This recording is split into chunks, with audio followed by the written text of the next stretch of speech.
Mhm. Hello Hey, there, everyone. we are. Here we are. I What we're have a drinking with. ridiculous amount of stuff to show tonight. So Hmm. I've got 5 new comics. Pardon me, 6. One is my $27 comic. Um, I've got, I think, 7 graphic novels / books that I got for Christmas. I've got a whole bunch of those Firefly comics that Hmm.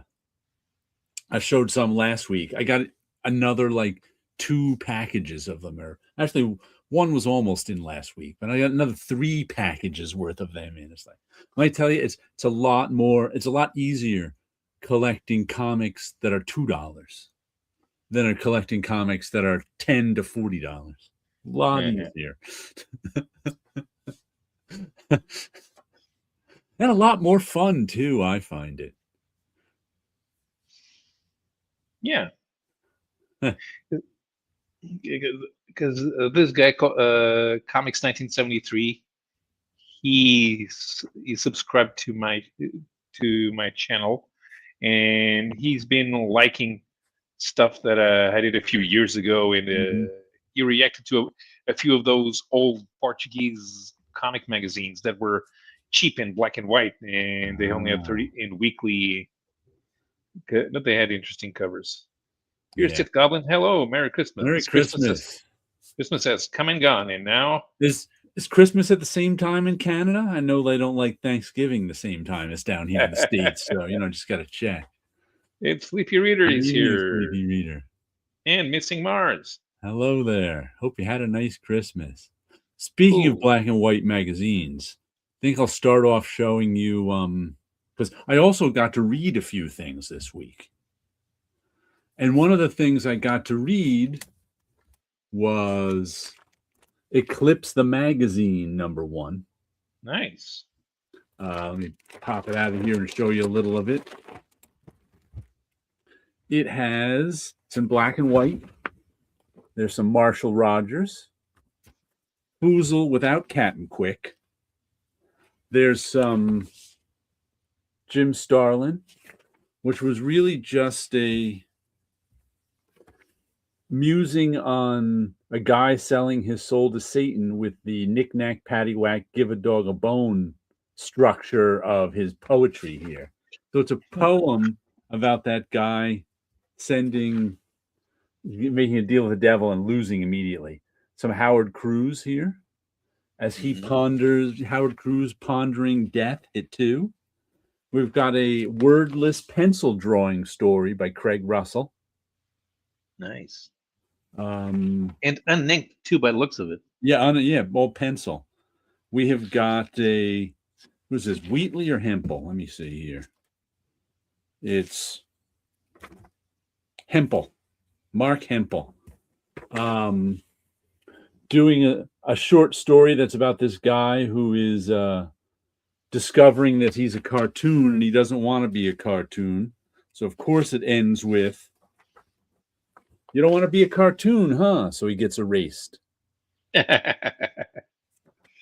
To give away the end of a story that's years and years old, we get a 1-page Trina Robbins story.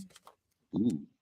Then we get the very first Ms. Tree, thrilling detective adventures by Terry.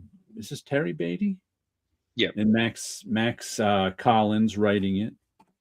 And what really killed me about this, as I was getting my sense of time all messed up. It's dated Volume 1, Number 1, May 1981. Yeah. And I think I've had this since around then, Hmm. because the comic shop, my local comic shop opened in the summer of 1981. Mhm. And I'm pretty sure Eclipse magazine is one of the first things I got there. I don't know if I got issue 2 first or issue 1 first.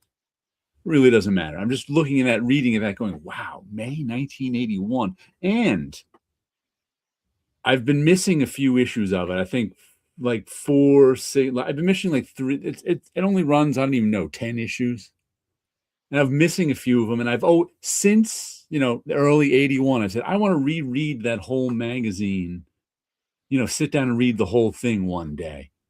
And I finally got the ones I were missing back in September. I showed them on the show, but it was like just reading that date. I'm like, this has been in my possession since I was 15 years old,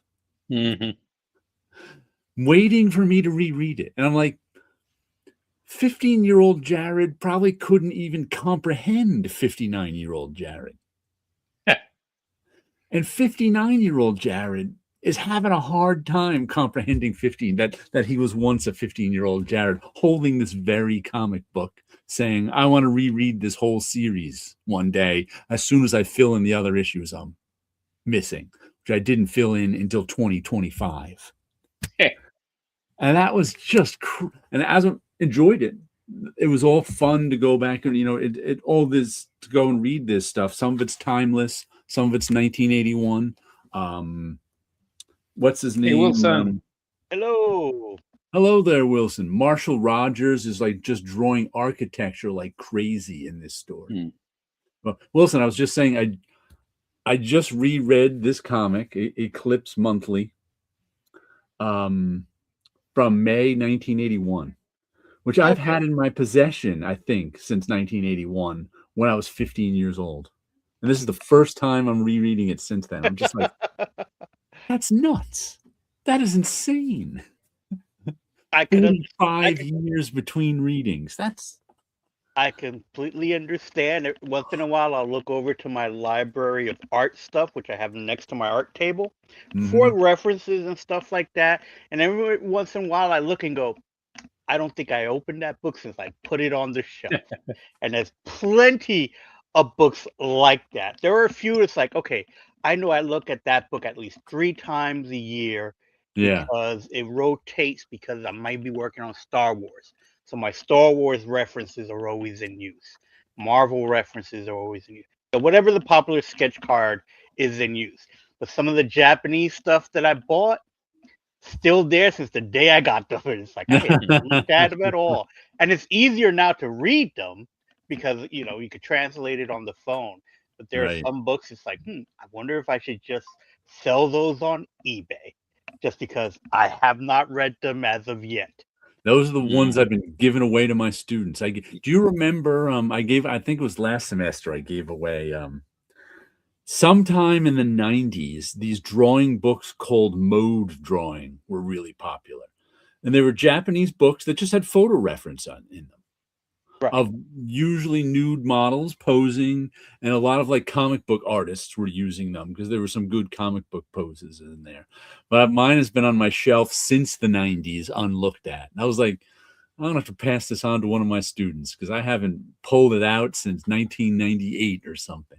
Exactly. So it's like I'm kind of in the same book and looking at some of these Japanese books. They may even be the same type of books you're talking about. Yeah. Where it's like these aren't photo references, these are more like a generic story, not story, but a generic how to like draw robots for Transformers. Not necessarily being Transformers, but transforming robots. The mentality of how to design them and things like that. Plenty of books like that. And then my favorites were always like, here are background stuff.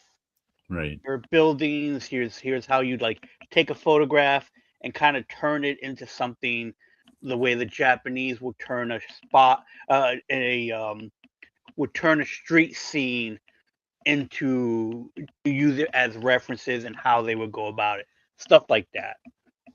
And it's like it's great information for manga. This one has like Ms. Tree's origin story in it. Oh, really? Which is just her falling in love with Michael Tree, who's her husband, who was a PI. She thinks she was a cop for a year. This is all stuff I'd completely forgotten. I read a lot of Ms. Tree, but I didn't remember her origin story. I remember, her husband got shot and killed on their wedding day, and then she took over the PI firm, but she was already his assistant. and it was just like reading it. I was just like, oh my! And like I said, the date, just like the date is on the letterhead up here, and just reading, May 1981 made me go, what? May, especially since when the 2020s started, the Gringos are back in town. Best show is like I forget what I was saying about the date, but it was just like, whoa, I couldn't believe that much. Oh, I wouldn't know. I was about to say that when the 2020s first started, the 2020 didn't sound like a real date to me. I was like, that's not a real year. That's someone made that up. That's in a TV show or something, 2020. But Right. now it's like the 1980s have stopped sounding like real dates to me. Like 1981, that's not a real year. That's something Right. someone made up in a TV show, right? So seeing that there was like, whoa. Yeah, it was very weird getting to the time of the Machine Man miniseries, and Bain Electronics has not turned the world into dystopia. That Eclipse magazine is kind of like the forgotten baby brother of Epic Illustrated, and heavy metal, some and what was Mike Friedrich's magazine, Star Reach. Star Reach. Yeah, you're right. I'm the only one I know who ever mentions this. Mm-hmm. Sure, and I thought it would be cool to have a full set of Epic Illustrateds, or it would be cool to have a full set of Star Reaches. Mm-hmm. I never thought it would be cool to have a full set of Eclipse magazines, but it actually is. It's got good stuff in it, but I think it's in black and white, so that makes it a little less cool. And it's all sort of early 80s indie guys rather than colorful European painted stuff that's like in heavy metal or Epic. So it's not even like indie guys. American you stuff. have P. Craig Russell there. You have Jim Starlin Right. there. You have Marshall Rogers. It's all good stuff, but it's all stuff you can get elsewhere. Kind of like you can get your fill of Jim Starlin without reading this. Mm-hmm. You can get your fill of Craig Russell without reading it. So I think that has something to do with it. Why it's kind of just forgotten. Yeah, it is. It is interesting. Book. I recall the title, and even the cover is familiar. Is that a Frazetta cover? No. This is, who does this cover? Let me see. Because from my point of view, all I saw was the top of the wings, the helmet and the top of the wings. So I wasn't sure what image that was. It's definitely a fantasy cover. Cover painting by Paul Galassi. Oh, okay. Yeah, I see it now. Once you know it's Paul Galassi. Right. Yeah. Okay. Yeah. You know how Paul Galassi's painted art kind of looks like Paul Galassi, but kind of doesn't. Yeah. His figure drawing is still about the same. Elongated, big eyes. But the lighting isn't. Yeah. Because it's not inked. Right. So he does he does a real shadowy photographic lighting because he uses photo reference. Yeah. This one, you're right, doesn't have that lighting.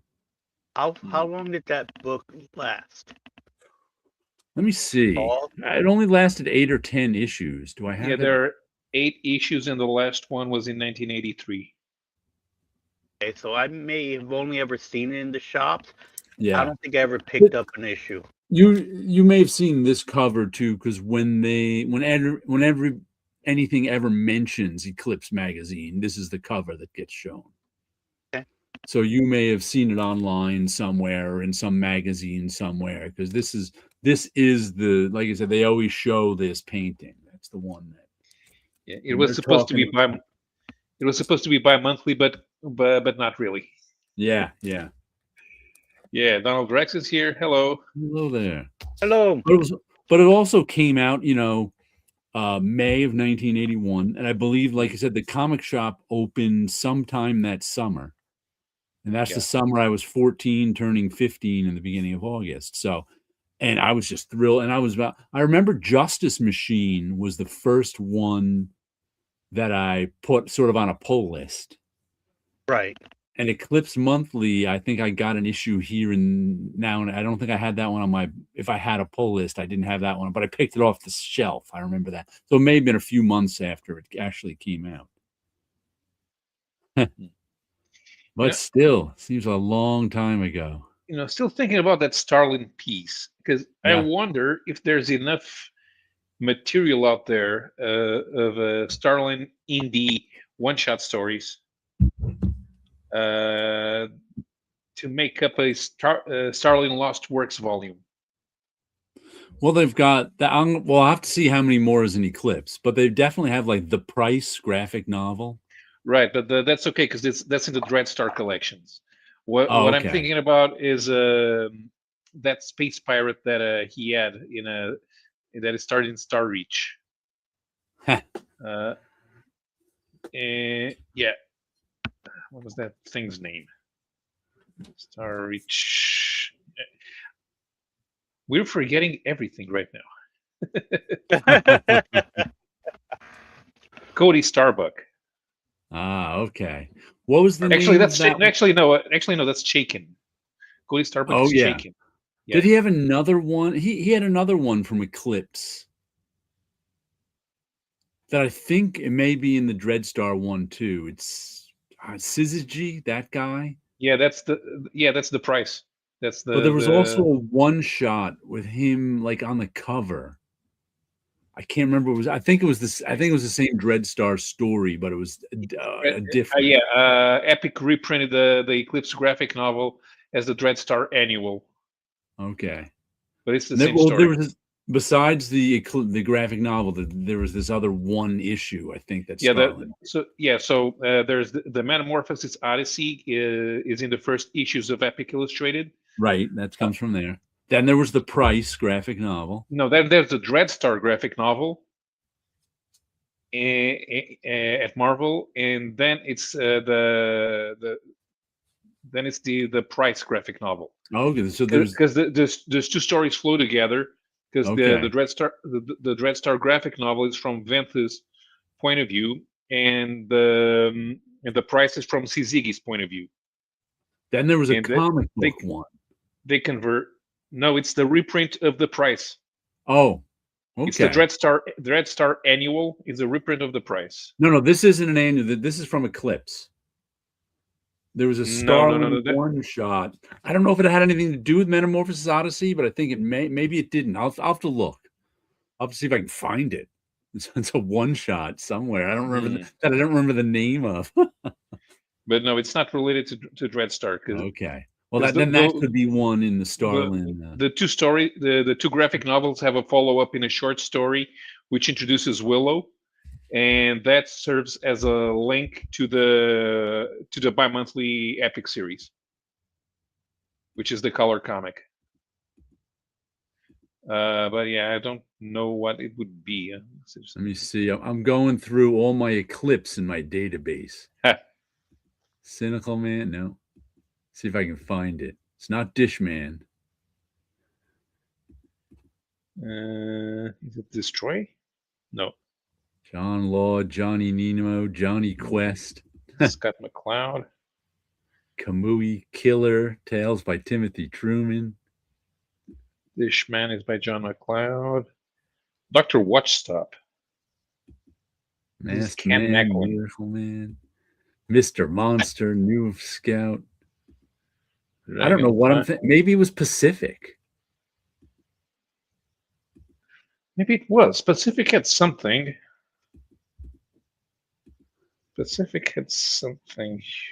Reese's Pieces, Reed Fleming. Darklon the Mystic. Darklon the Mystic. That's it.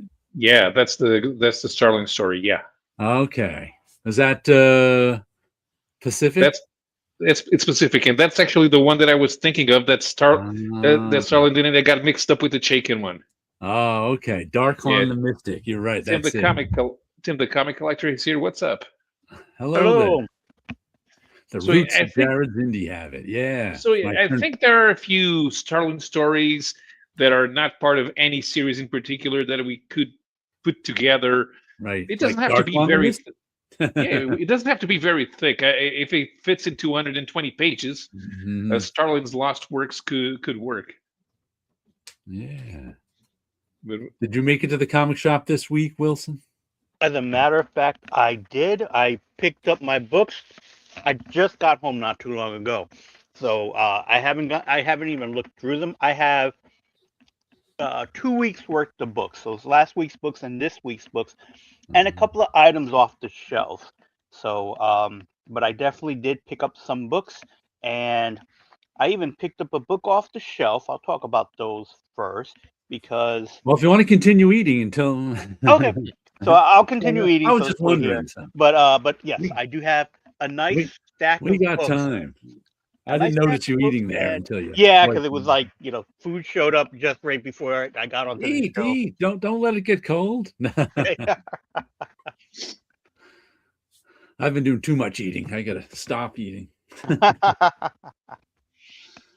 I ate a lot less desserts than in previous years.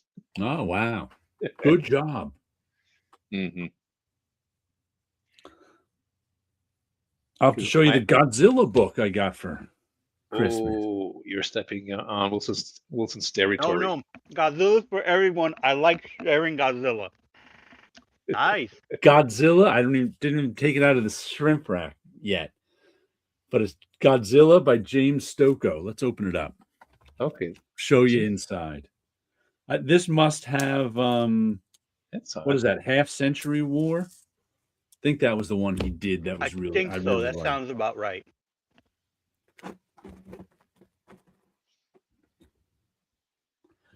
Godzilla. It's got some nice varnish on the cover on Godzilla. Mm-hmm. Yeah, the Half Century War. So this is about one guy who was in like the Godzilla Defense Force. For 50 years, he's been part of the team in Japan fighting Godzilla. Just as like a soldier. And it's got terrific art and some big monster fights. Cover gallery at the end. Let's see, is there any deluxe edition? When this came out a while ago. Where is it? Jeez, black on red writing I have to read. Thin, too. Not even a bold font, a light, thin font, which I can't see at all. Well, I'd tell you what year it came out, but I got to get a magnifying glass to see it. But I look forward. I think this is a little bit bigger than a comic. Let me see. Only slightly. It's comic size. It's not bigger, really. Yeah, that looks more magenta than red, and I could see how hard that would be to read black type over that. Impossible. And they must have used a thin Roman type too. And there's no reason for the font to be that small. Look at all that room they got there. No, but that's standard size for indicious. I'm saying the standard size doesn't have to be that small. Because that's just crazy small. Godzilla by James Stokoe, Deluxe Edition 2024. No. Is that 2024? It's older than that. I don't know. You got me. I think maybe it says 2014. I can't read. It's too tiny. Too tiny. But I look forward to reading that one again. Even though I still have the issues on my shelf, I kind of wanted a deluxe version of it. Yeah, and it looks nice as a whole package. Yeah. It does look nice. As long as you don't have to read the tiny type. Well, as long as you're not trying to read the indicia to see what year it came out. Uh-huh. But that's why I usually keep a magnifying glass next to my reading chair back there. You need to.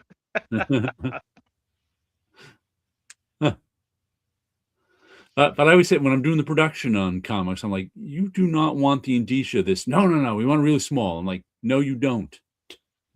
It's a legal document. You don't want it unreadably small. That is a bad idea. In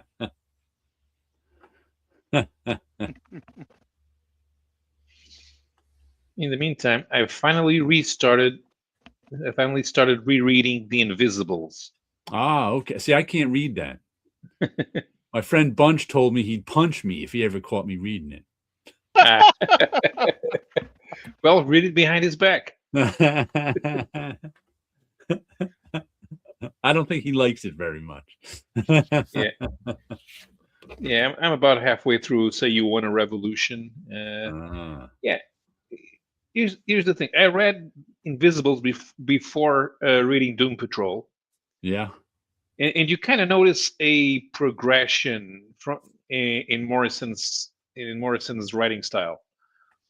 So he had moderate success with Animal Man. Animal Man was moderate success. It was not a super bestseller. It was a cult hit, and it was good. It was earnest. He was experimenting, and people liked what he was doing. Then he goes to Doom Patrol, and that's when he started. He had to sound smart.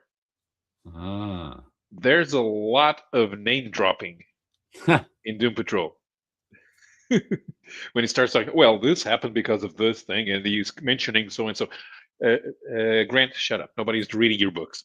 But you know what? He's trying to be smart when you mention things that nobody's heard of. He started digging into DC's Silver Age. It's not even that. He's talking when he's introducing the Brotherhood of Dada. He's mentioning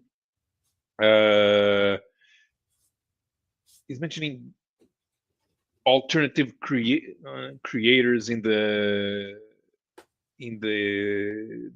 European art world in the 1950s and 60s, and just because nobody knows what he's talking about. I mean, the only thing I remember, I read a bunch of those Doom Patrol issues way back when they came out. My friend Rob had them, and he's like, "Oh, you got to read these; they're kind of cool." I'm like, "All right." And I read them and enjoyed them, but the only thing I remember about them was that villain who had every power until you thought of it. Yeah, she was amusing. People would be thinking up powers in the middle of her attacking. I find you can read the issues of Invisibles in any order, and they convey the story. That's interesting. Well, not quite, but close enough. Close enough. What was Morrison's biggest hit, do you think? Sales-wise. All-Star Superman? Sales-wise, anything-wise? I don't know. I think I hear about All-Star Superman a lot. All-Star Superman is a love letter to Superman. Yeah. The new X-Men is not a love letter to the X-Men. It was an awesome idea that people at Marvel did not understand, which was typical of editorial people at Marvel. Their job is to keep the status quo. Yeah. And they don't need someone coming in there and blowing up the status quo. The thing is, all the readers on the internet were talking about Grant Morrison's new X-Men, and they loved every idea. Oh yeah, it was popular. Yeah, you're right. And all the writers at Marvel hated them. Yeah, that's why the first thing they did was to retcon the Chinese guy is Magneto. That's not the real Magneto. But the story only makes sense if it is Magneto. Well, you can understand them hating him. He got to do whatever he wanted, what they could never do. Don't they know the Lux editions are for 40 plus readers? Yes, they are. Maybe his Batman run? Yeah, All-Star Batman, right? Could be. No, it's not All-Star Batman. It's Batman Incorporated. Batman and Robin. Incorporated, yeah. I think I hear more about All-Star Superman. I think All-Star Superman might be his most evergreen piece. Because that even got made into one of those pocket books, right? What are they called, those new little ones? I haven't seen it. I think it has. Because that thing sells in any format. Yeah. His JLA still gets collected. And it works. It's interesting because going back to to Grant Morrison's career progression, he has a hit with Animal Man. He tries to sound very smart on Doom Patrol. The Invisibles, which he intended at the time to be his magnum opus, you kind of can't think of that. That you can think of it that way.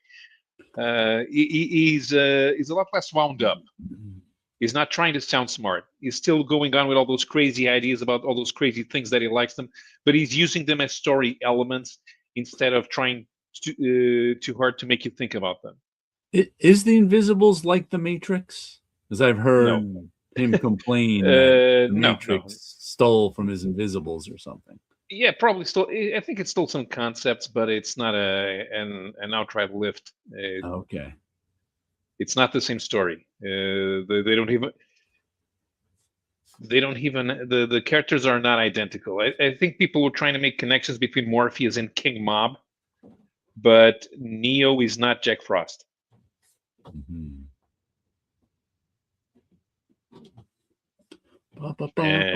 Yeah, and then and then he starts doing the JLA when he's still working on the Invisibles, but the JL, he makes it big when he does the JLA because I think he kind of sees that as a personal victory because he got to do something that Alan Moore couldn't. Make money off of a corporate property. Having a run in a regular title. Alan Moore had a run on Swamp Thing. Yeah, but that was not a bestseller. The JLA was. No. The JLA put the JLA back on the map. Yeah. Did Moore believe that writing Swamp Thing would be something to put himself on the map? Just because it's like I can see an ego going, let's take the worst selling book or character and try to make something big from it. I don't see the Swamp Thing being that character. Swamp Thing was never big. It was a cult hit when he did it. Yeah, but here's the thing. Moore he does Watchmen, but since he never got for example, Twilight of the Superheroes into print, and then he had his war with DC over the rights to Watchmen. He never got the chance to work on an ongoing bestseller, and Grant Morrison did. Okay. And Grant Morrison has always had a rivalry going on with Alan Moore. They don't really like each other, and while Alan Moore got more of a reputation as a serious writer, Morrison actually got to make money in a more direct way. Writing the JLA. Mm-hmm. Yeah. Okay. Don't forget Sea Guy. I've forgotten Sea Guy. It is true. I didn't forget. Yeah. But, those 3 miniseries that he did at Vertigo at that time. Well, I think he was just trying to have fun. There was really no rhyme or reason. He was not. No, he was having. It was like Dog Welder. No. That was in Hitman. That was Garth Ennis. So it was Sea Guy, Vimanorama, and We Three. Oh, We Three. That's what I was thinking of because they're animals, right? Yeah. And We Three was definitely the best of the. We Three is the best of the bunch. I never read Vimanorama. I was not impressed with Sea Guy. I think he's just being. I think Morrison was just being silly. My LCS owner, he loved Sea Guy. I don't know why, but I think he wanted people to say something good about his latest work because The Filth was not a good creative follow-up to the Invisibles. Yeah. The Filth was a 13-issue miniseries, and it kind of goes nowhere. I mean, I've read worse, but when you're reading Grant Morrison, you have higher expectations. Oh yeah, remember that? I want to show you some of the covers of the Fireflies I got. But remember that my story last week about not knowing how much it was going to be because the shipping. The guy actually refunded me half the $25 of the shipping. So he was because that's good. Yeah, I didn't even ask. He was just like because he said it in there. If you just want to pay for it, I'll refund you some money. I was like, all right. And sure enough, on Monday I got a refund. I was like, oh, cool. But I got let me just show you a few of the cup. But like I said last week, I'm a Firefly fan of the TV show, but I was never a fan of the comics. And I just bought a few of the comics in the beginning, and it was like, eh. But then I just looking for other stuff on eBay, I discovered some of the, it's the 2018 Firefly. It went 2018, 2019, and 2020, I think. It's 36 issues, just called Firefly. And I discovered those, and they had a whole lot of nice covers. And I went on to like Lone Star Comics, mycomicshop.com. And they're cheap. They're about $3 a piece. But then I was finding lots of them on on eBay, where I was getting them with shipping and tax for about $2 a piece.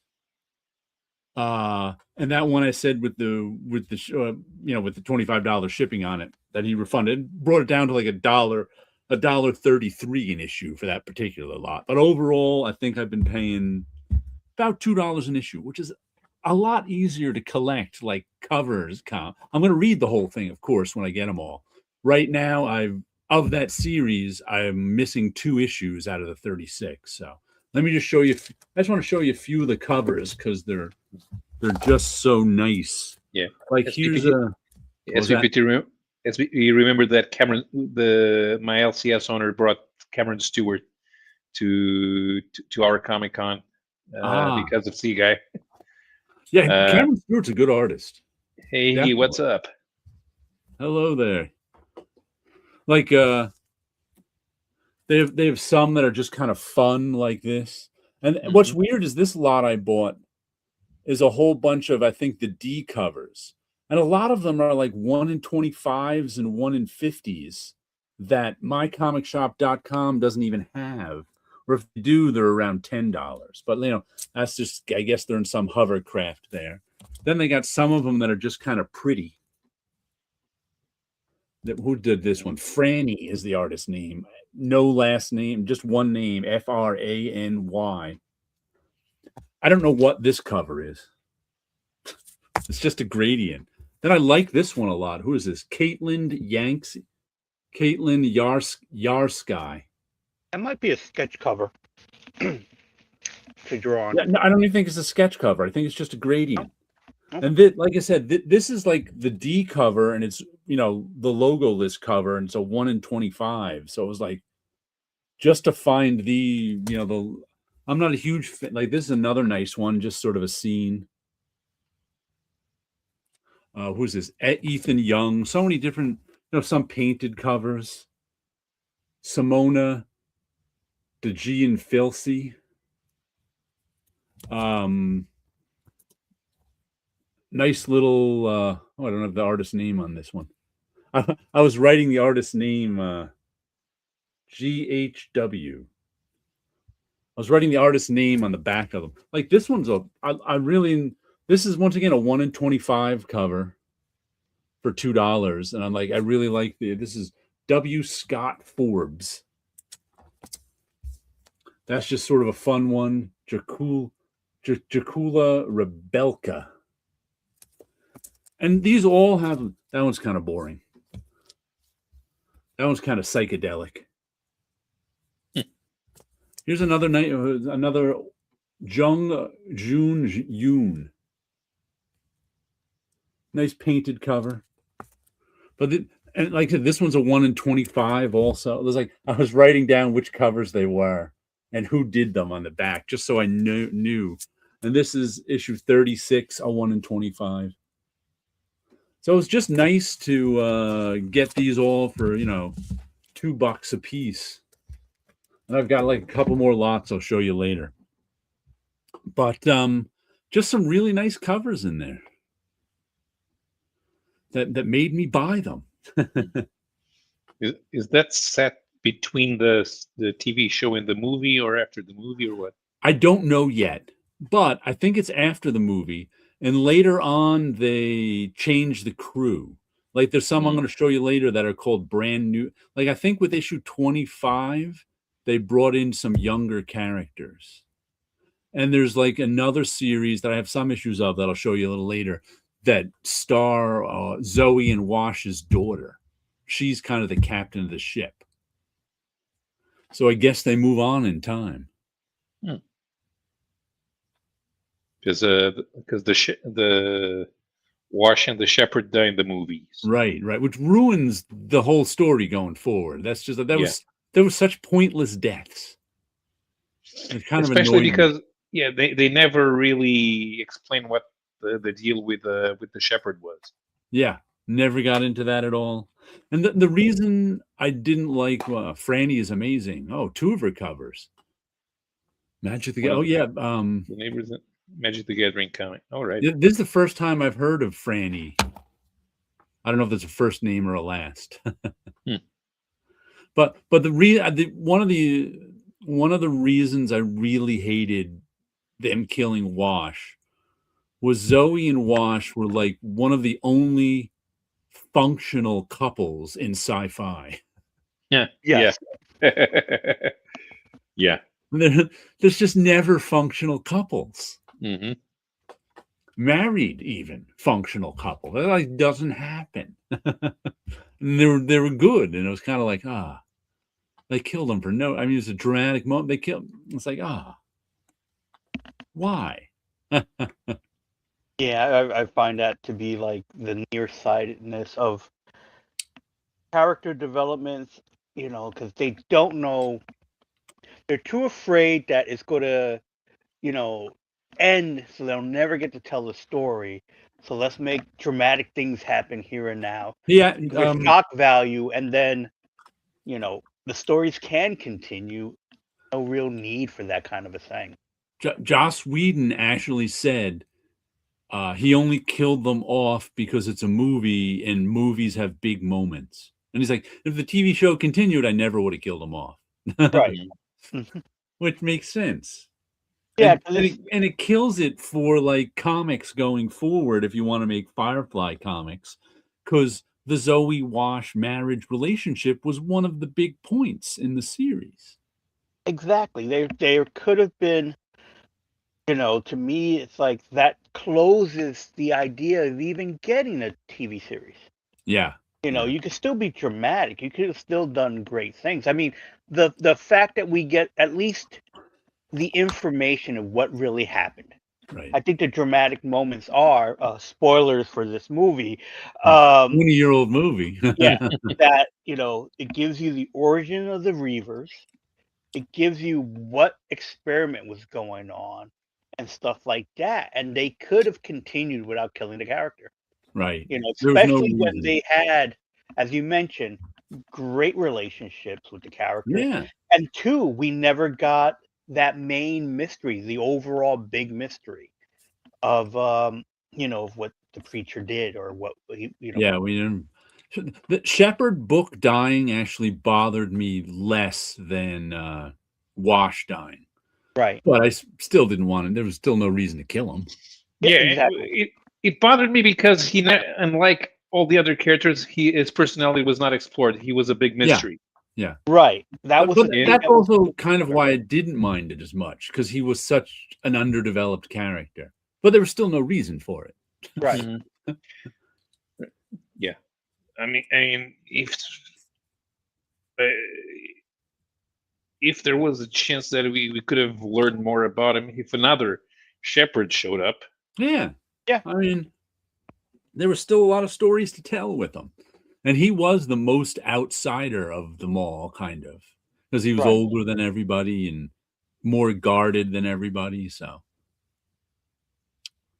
hopefully, maybe I'll get some answers from these comics. We'll see. Never know.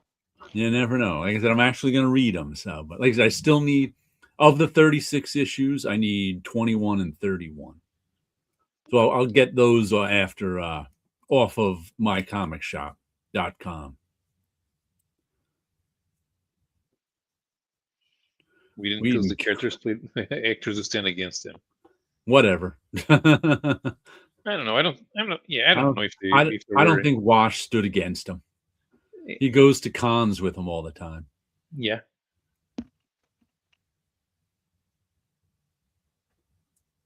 And he's highly adaptable too. So I think he's easy to work with. Alan Tudyk.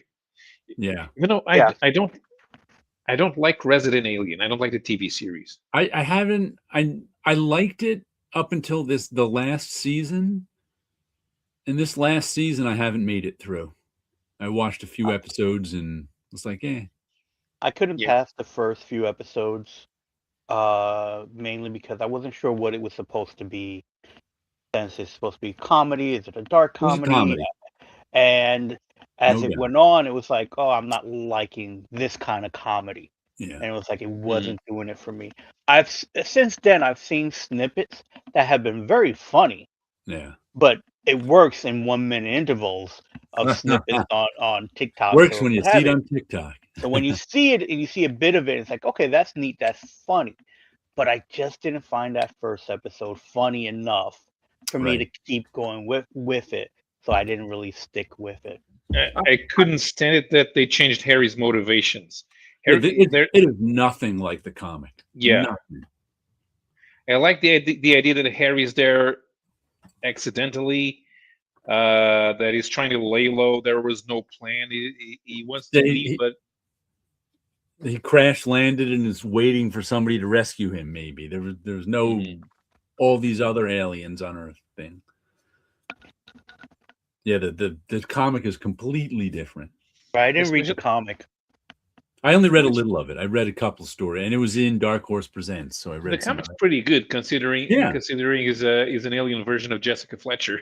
Yeah, he's an alien who crash landed on Earth and can disguise himself as human and is waiting for someone to rescue him, though we don't know if anyone knows he's there. And so he solves mysteries. He's a doctor who solves mysteries in his spare time. So you're right, he's Jessica Fletcher. Yeah. And a few people know he's an alien. There's no annoying little kid in the comic. Yeah. Okay. But his sidekick, his assistant, knows he's an alien. In fact, she can see him, but because she's a Native American, she didn't question it because I thought you were just a spirit like my grandfather used to talk about. So I said nothing and waited until he told me. One of the graphic novels I got for Christians is a Spanish one. Well, it's translated, of course, by Alfonso Zapico. I'm pretty sure that's the book of his that came out. James Joyce, Portrait of a Dubliner. So it's a biography of James Joyce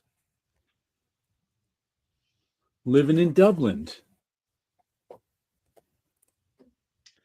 Yes, there is a Portuguese edition of that comic as well as of Cafe Budapest. So I look forward to reading this one. He mostly does graphic novels.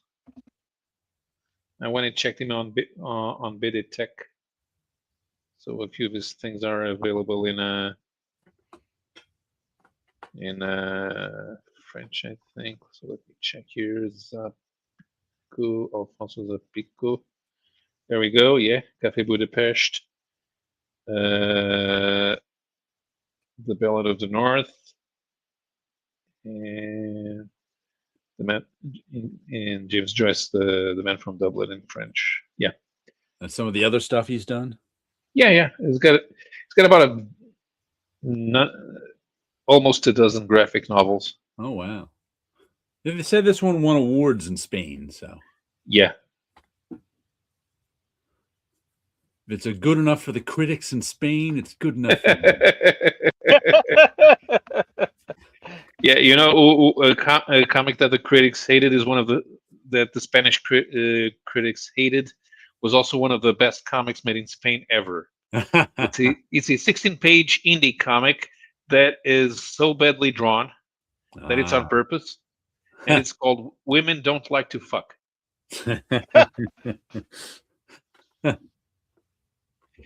The guy's name is Alvarez Rabo, which is a pen name. It translates as Alvarez asshole. To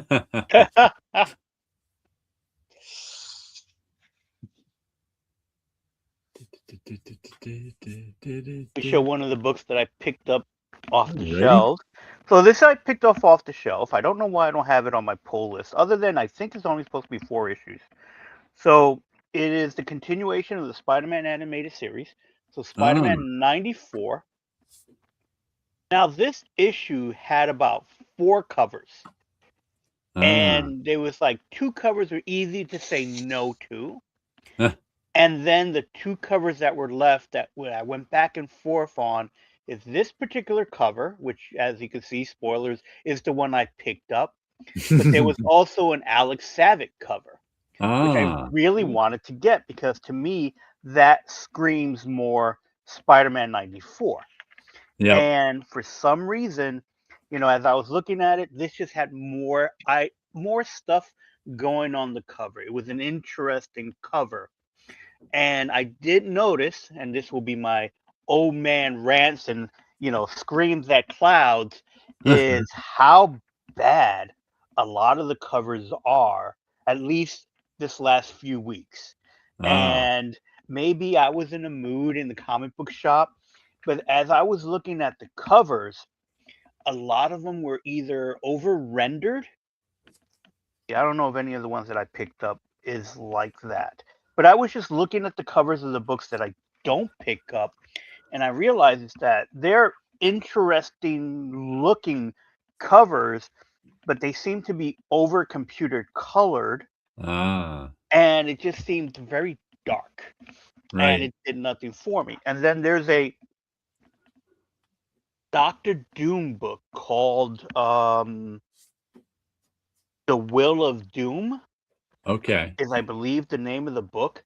And so I didn't pick it up, but the cover itself, that had multiple covers and multiple logos to the cover, and they were not good logos.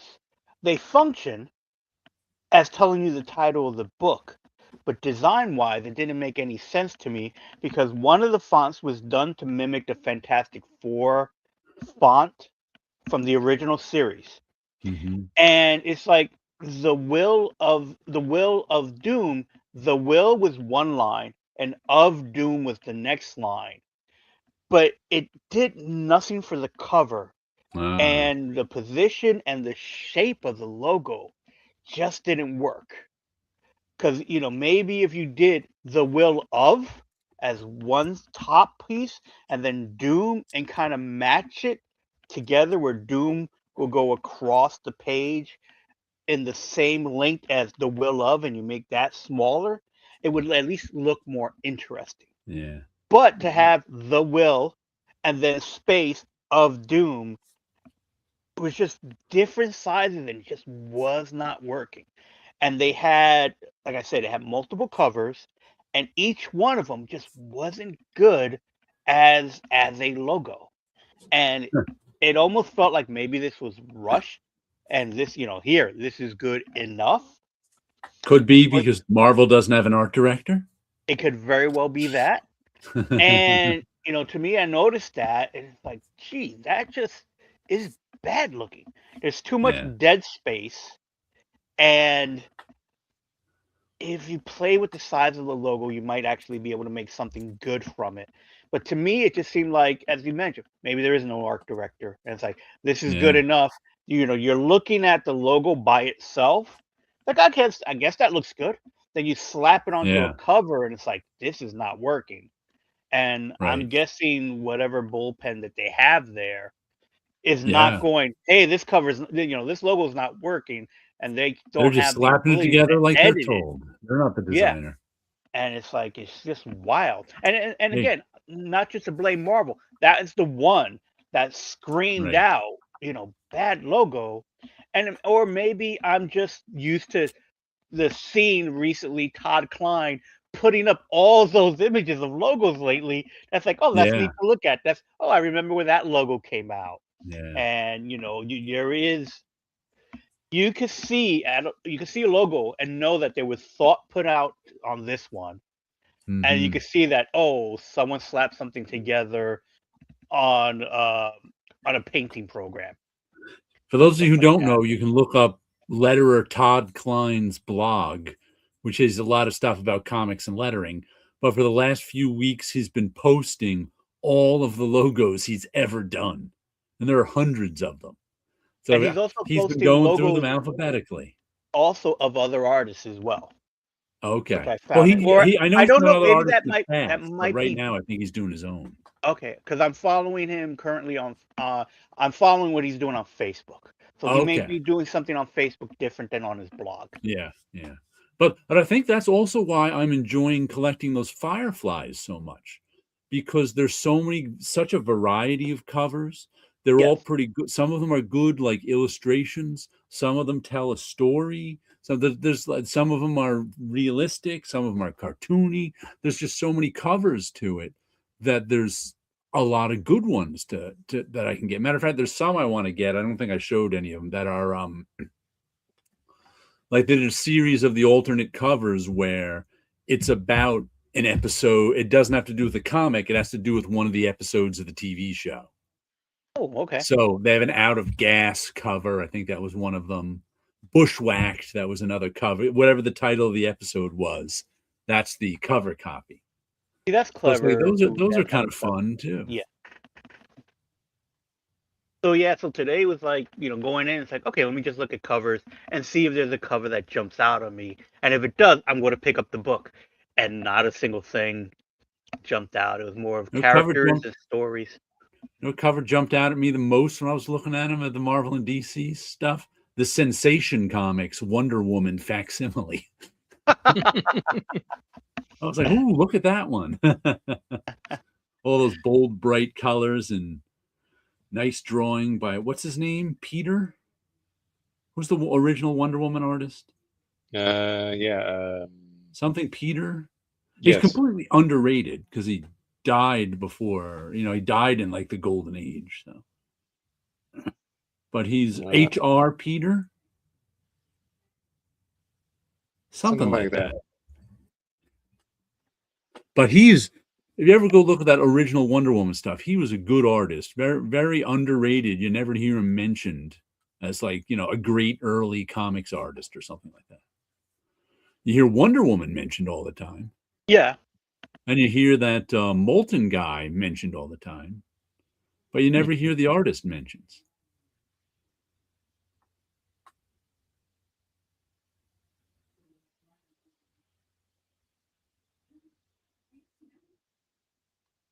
Mm-hmm.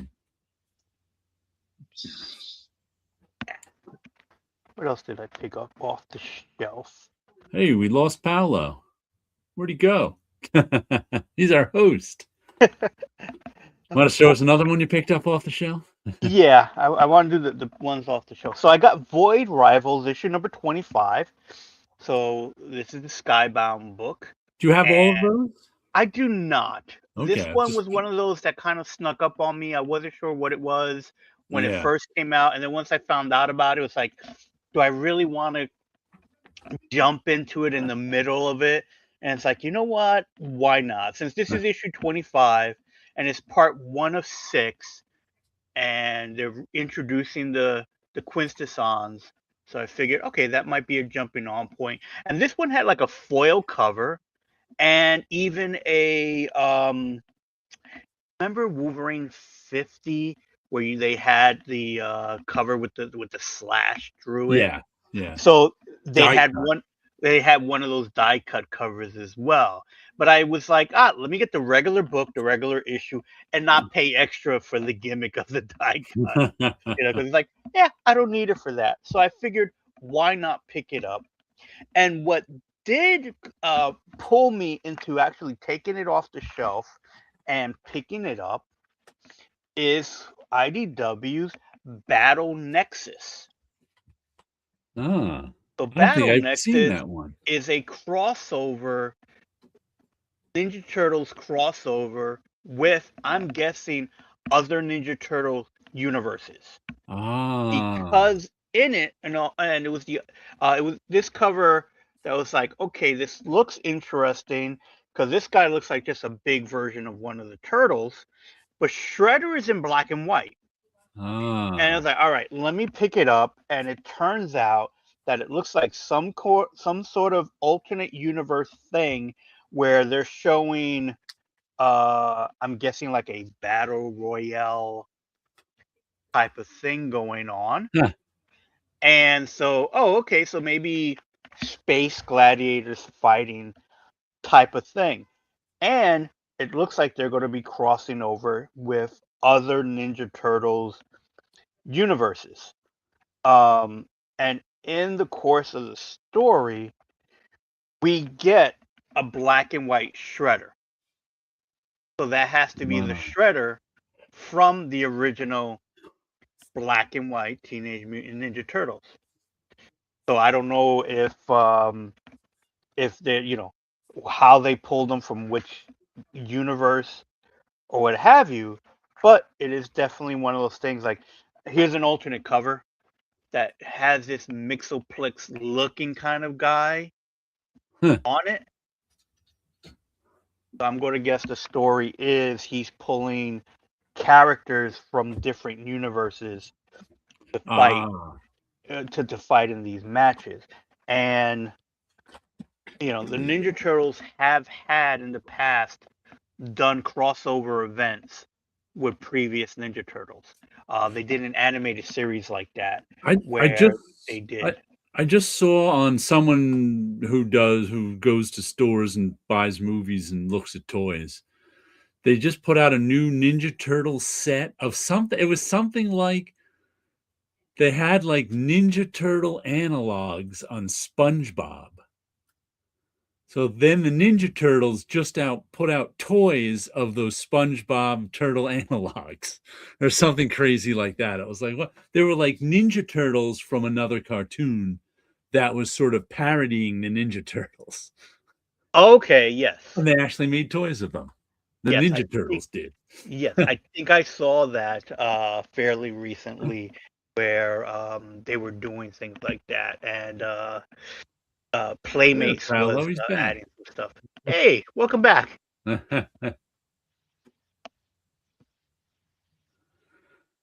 was just about to read what Pulp Reader wrote here. Let's see, Jared.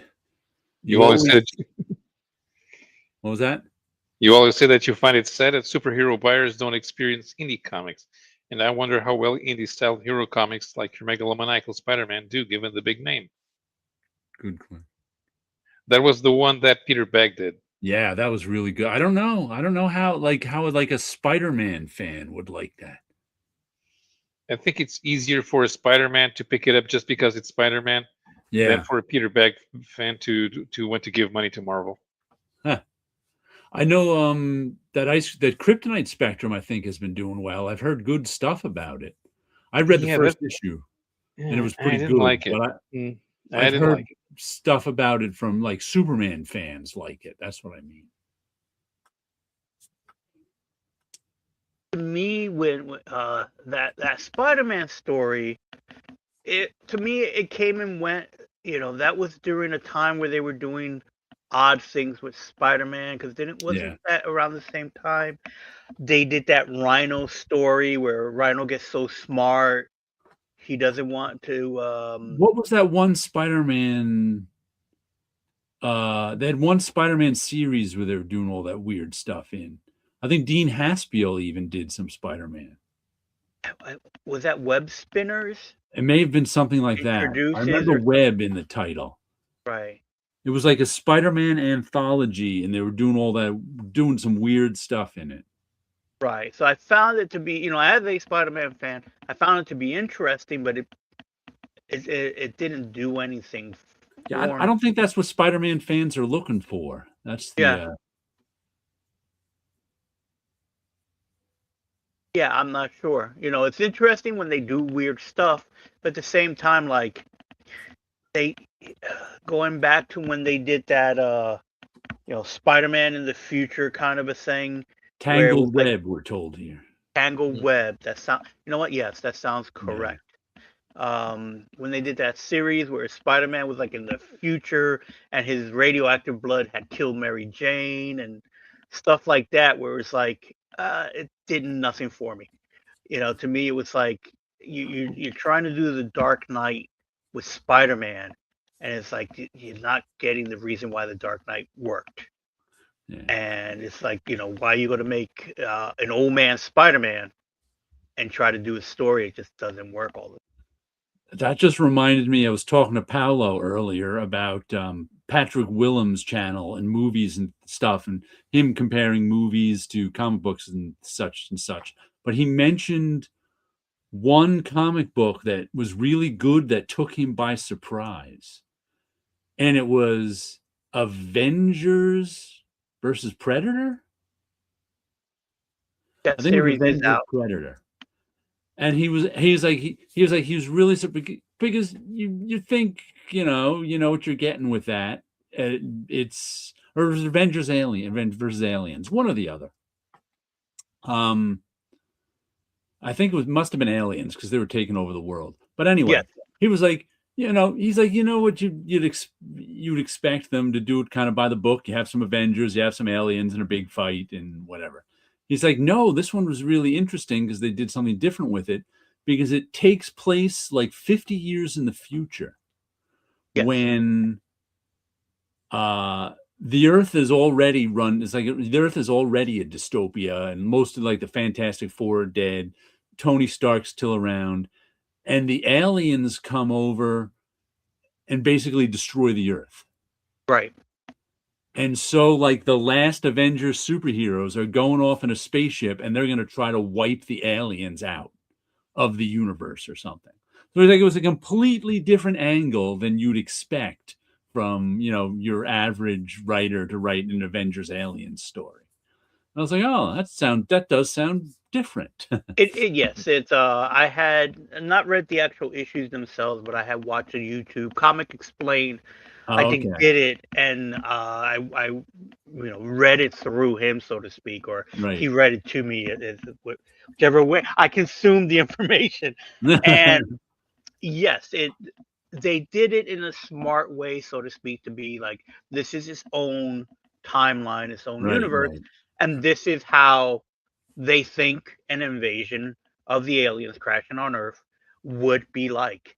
Mhm. And they don't ignore the characters, they don't ignore the spaced alien creatures in general, too. And they made an interesting storyline with it.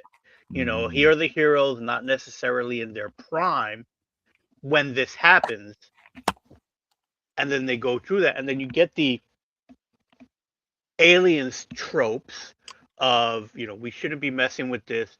Ooh, maybe one of us can use it as a weapon, and then all havoc breaks loose, and then you get your ooh, I want to see this moment type Mhm. of thing, or Hulk fighting all these aliens and things like that, where it's like, okay, these are cool stuff, and then how do you deal um with characters that would survive at least the initial run and where it goes from that. So, and again, clicking it into the lore of aliens, and you find out that Stark has something to do with Wayland Utani, and now is Wayland Utani Stark or something like that, where companies buying out companies buying out companies and stuff like that. It was a fun read, and there are now, like today I didn't pick it up, but there's a Captain America versus Aliens. I don't know if this takes place in that storyline to see what Captain America was doing, or if this is something new for that. art, and they've been doing a good job between the Predator and Alien franchise in the Marvel universe. So the fun one I had was Wolverine versus Predator, where the Predator has come back and visit Wolverine in different time periods. And because of Wolverine's memory saying he could pop in at any time and Wolverine will have no idea who this guy is.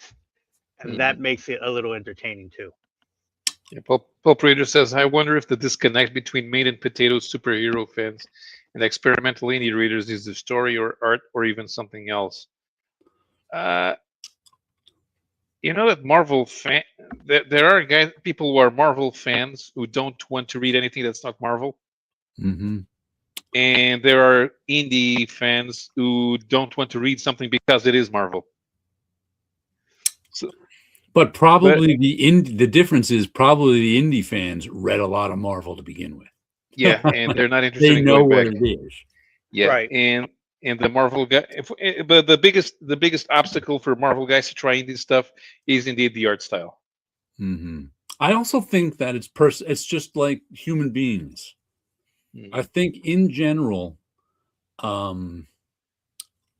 most human beings read the stuff that comes to them or watch the movies that comes to them. Music is the best example for me, because when you're young, music is marketed towards you. They're all trying to get you, all the music companies, to listen to their music. As you grow old, you end up, unless you go out and try to find new music, you end up listening to the same music you listened to when you were 16. Yeah, because you don't have time to find. And I think most fans of most movie fans, most TV fans they watch and read what comes to them. They don't go out and look for what's good. Like, I'm the type of person who goes out and looks for what's good, but that takes effort. I think most people have no interest in putting that effort in. Things will find them. Yeah. And I think that's the difference between mainstream and indie, too. Mainstream fans have never put in the effort to find anything but mainstream books. Because why should they? They're reading mainstream. They would rather, I would even say that most mainstream Marvel and DC fans stop reading comics rather than go out and find comics they like. Once they're bored with Marvel and DC, they stop reading comics altogether. This Goblin says, I reread Rudy Kobe's Lab Man. Did any of you guys work with him? Rudy Kobe? I don't even recognize that name. No, I've seen the comic book Lab Man. The art and the cover logo looks familiar, but I don't believe I had. Maybe I had the first issue. That's an Image book that came out when. I'm sure I had the first issue at some point, but I don't recall reading it and getting more issues. I wasn't buying comics at the time, but would you consider Sam Keith's multiple Batman miniseries, is it to be mainstream or more of an indie thing? Mainstream. You can't have Batman an indie thing. There's there's still always rules to follow, kind of a thing. Yeah. Here's the Even thing. when he's Elseworlds, I don't think Sam Keith is an indie artist. His art has an more indie looking style, but he's not an indie artist. You're right. I wouldn't say that. Think that either. You have to have a very narrow concept of what you think superhero art or adventure art should be to think that Sam Keith is alternative.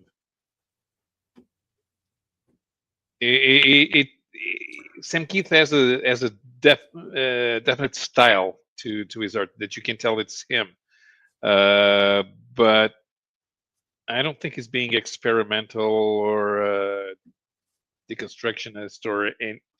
Or his influences are outside superherodom. Sure, but that's not a problem in itself. Right. I'm just saying, usually often indie guys, their influencers are outside mainstream superhero artists. I think, Sam Keith might have some Robert Crumb in him, but that's Mhm. about it. I don't even see that. I'm It just doesn't throwing look. that one against the wall. Yeah. I'm not saying I'm he thinking there's I would say there's an overall design aesthetic that Sam Keith may have taken from Crumb. And that's only in maybe designs in the sense of Crumb has this time period that he likes. Women wearing jeans, having certain clothing and stuff like that, where I could see Sam Keith would use. But I'm other than that, not necessarily anything Yeah, else. I'm seeing just sort of the similarity in like the bulbous shapes, like Yes, everything, and the over rendering, completely different types of rendering. right. And the hatching and stuff like Yeah. that, where there is something there, where Crumb goes more to stippling Mm-hmm. and not as much hatching as like Keith. So there is something there Graphomania. that he might have seen and go, I like that. And then maybe add that, but that's about it, I would say.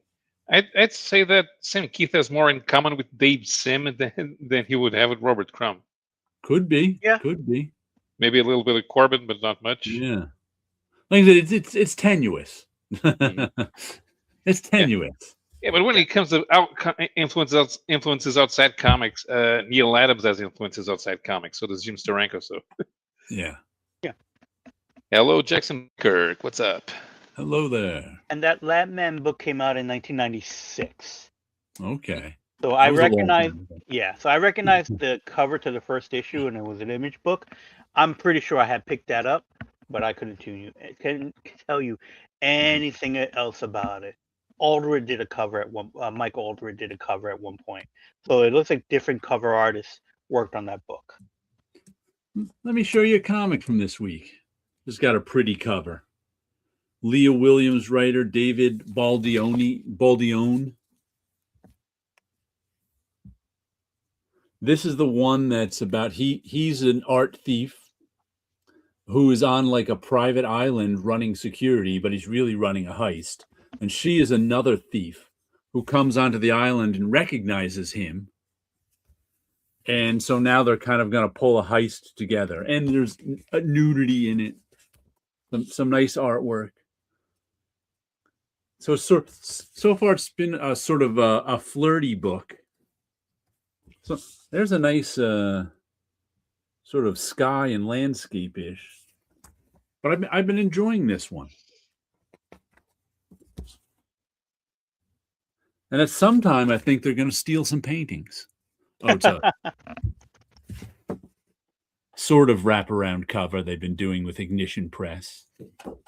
And I still have no idea what these numbers are for Ignition Press because I went to the website and there was no place to type in numbers. Wait, I wonder if that thing was coming Is that up. a print run?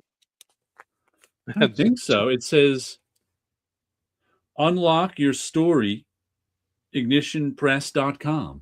So that makes me think you go there and download, I don't know, digital edition of the book, maybe. Or even, a new chapter or something, some sort of web tie-in, but there wasn't any. And that's on all the Ignition books.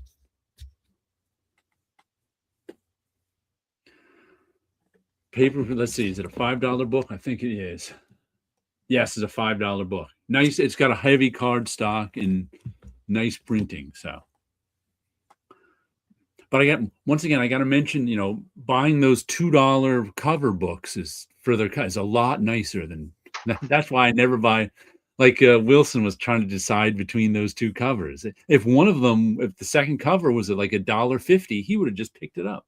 Yep, completely. I would have gone for whichever was the cheaper.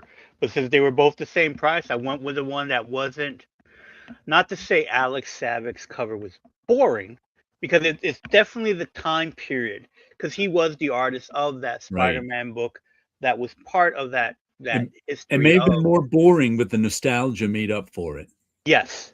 And so it was like I had that book in my hand, but it was like, oh, this other one has Kraven the Hunter on it and lions.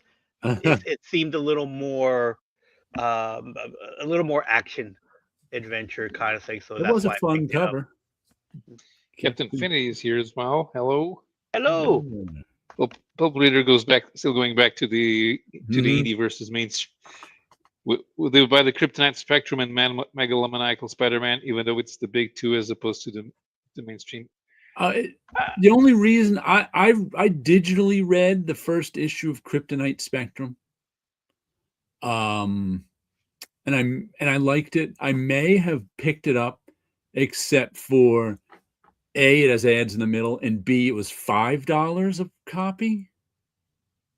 So I'm kind of like for me, even though I enjoyed reading that first issue of Kryptonite Spectrum, it's kind of it would be an impulse purchase book. Mm-hmm. It would be nothing I thought I'd want to reread in the long, though it was well done, fun. It's nothing I think I'd want to read over again. So $5 a copy for something I'm never going to look at again would be like, yeah. Paper yes, quality. that was Voyeur's, a $5 book too. Yeah, well, I'm not sure an indie reader would specifically go after Megalomaniacal Spider-Man.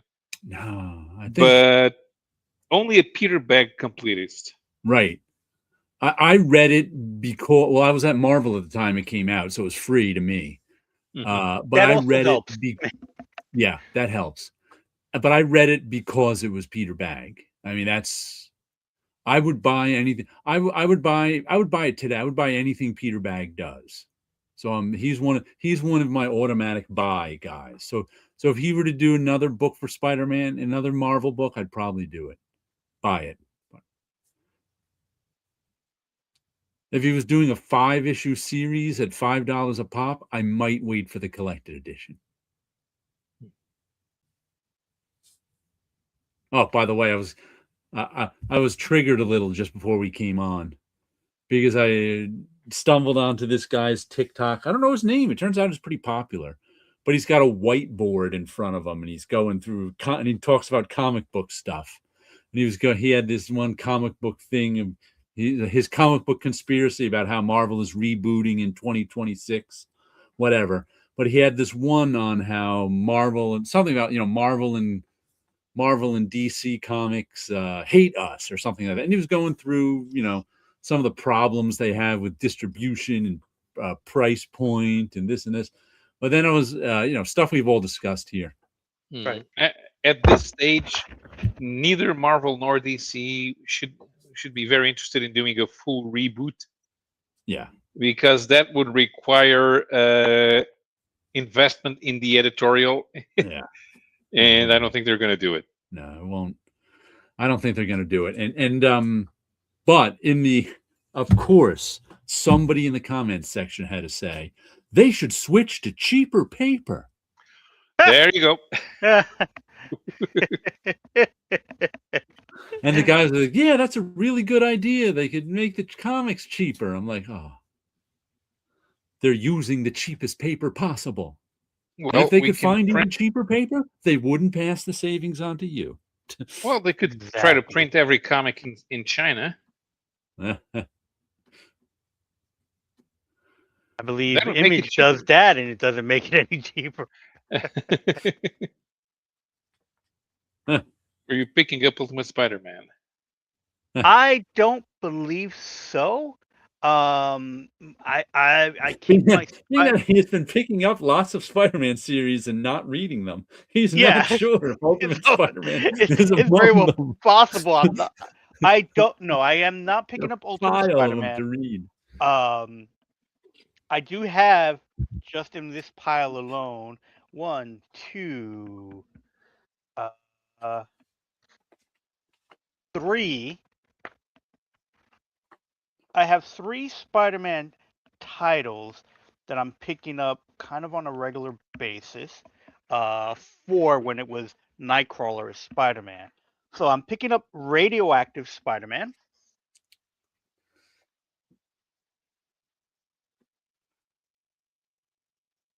I am picking up Amazing Spider-Man. John Romita Jr. cover. Is that a goblin? I think it's a red goblin. I don't know which one that Okay. is. So these seem like newer, and that may be a hobgoblin. Ah, and a red goblin. And a Santa Claus hat that's blue.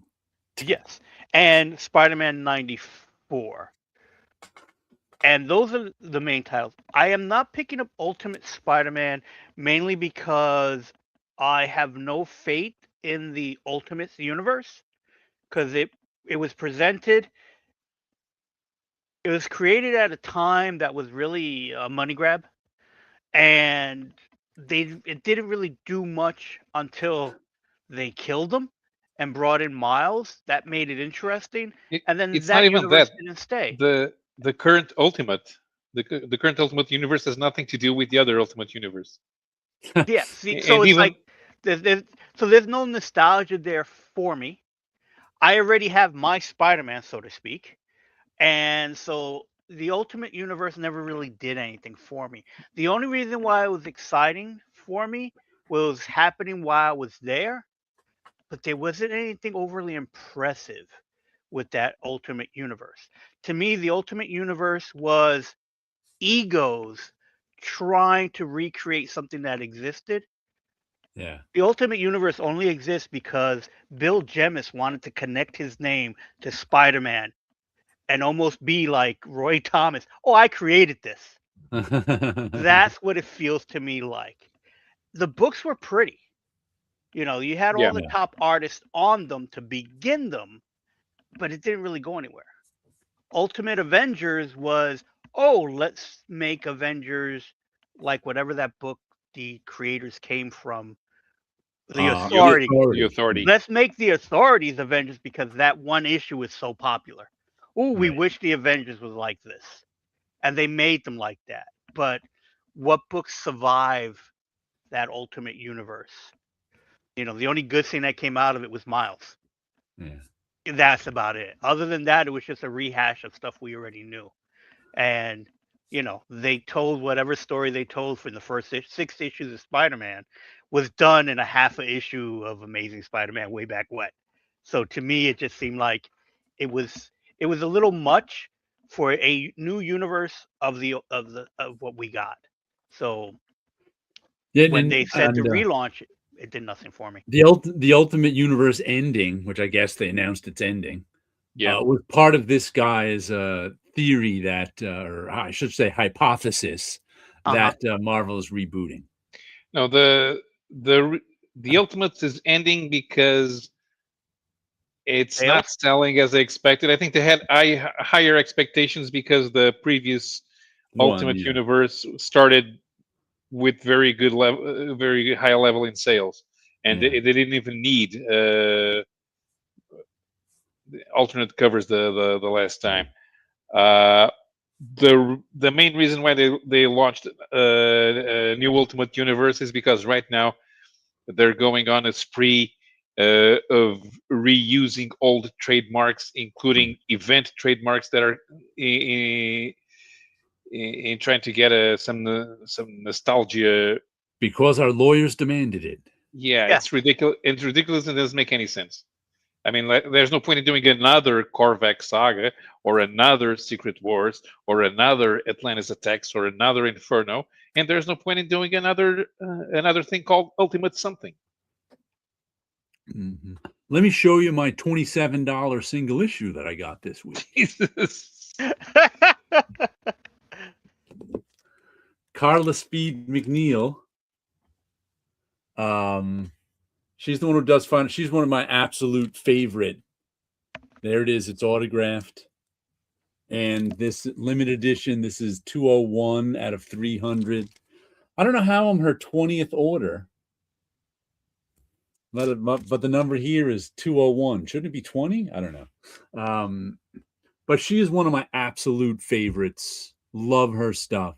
And this is real indie stuff. I first met her in 97 at one of the small press expos. And she did a book called Finder for years, one of my absolute favorites of all time.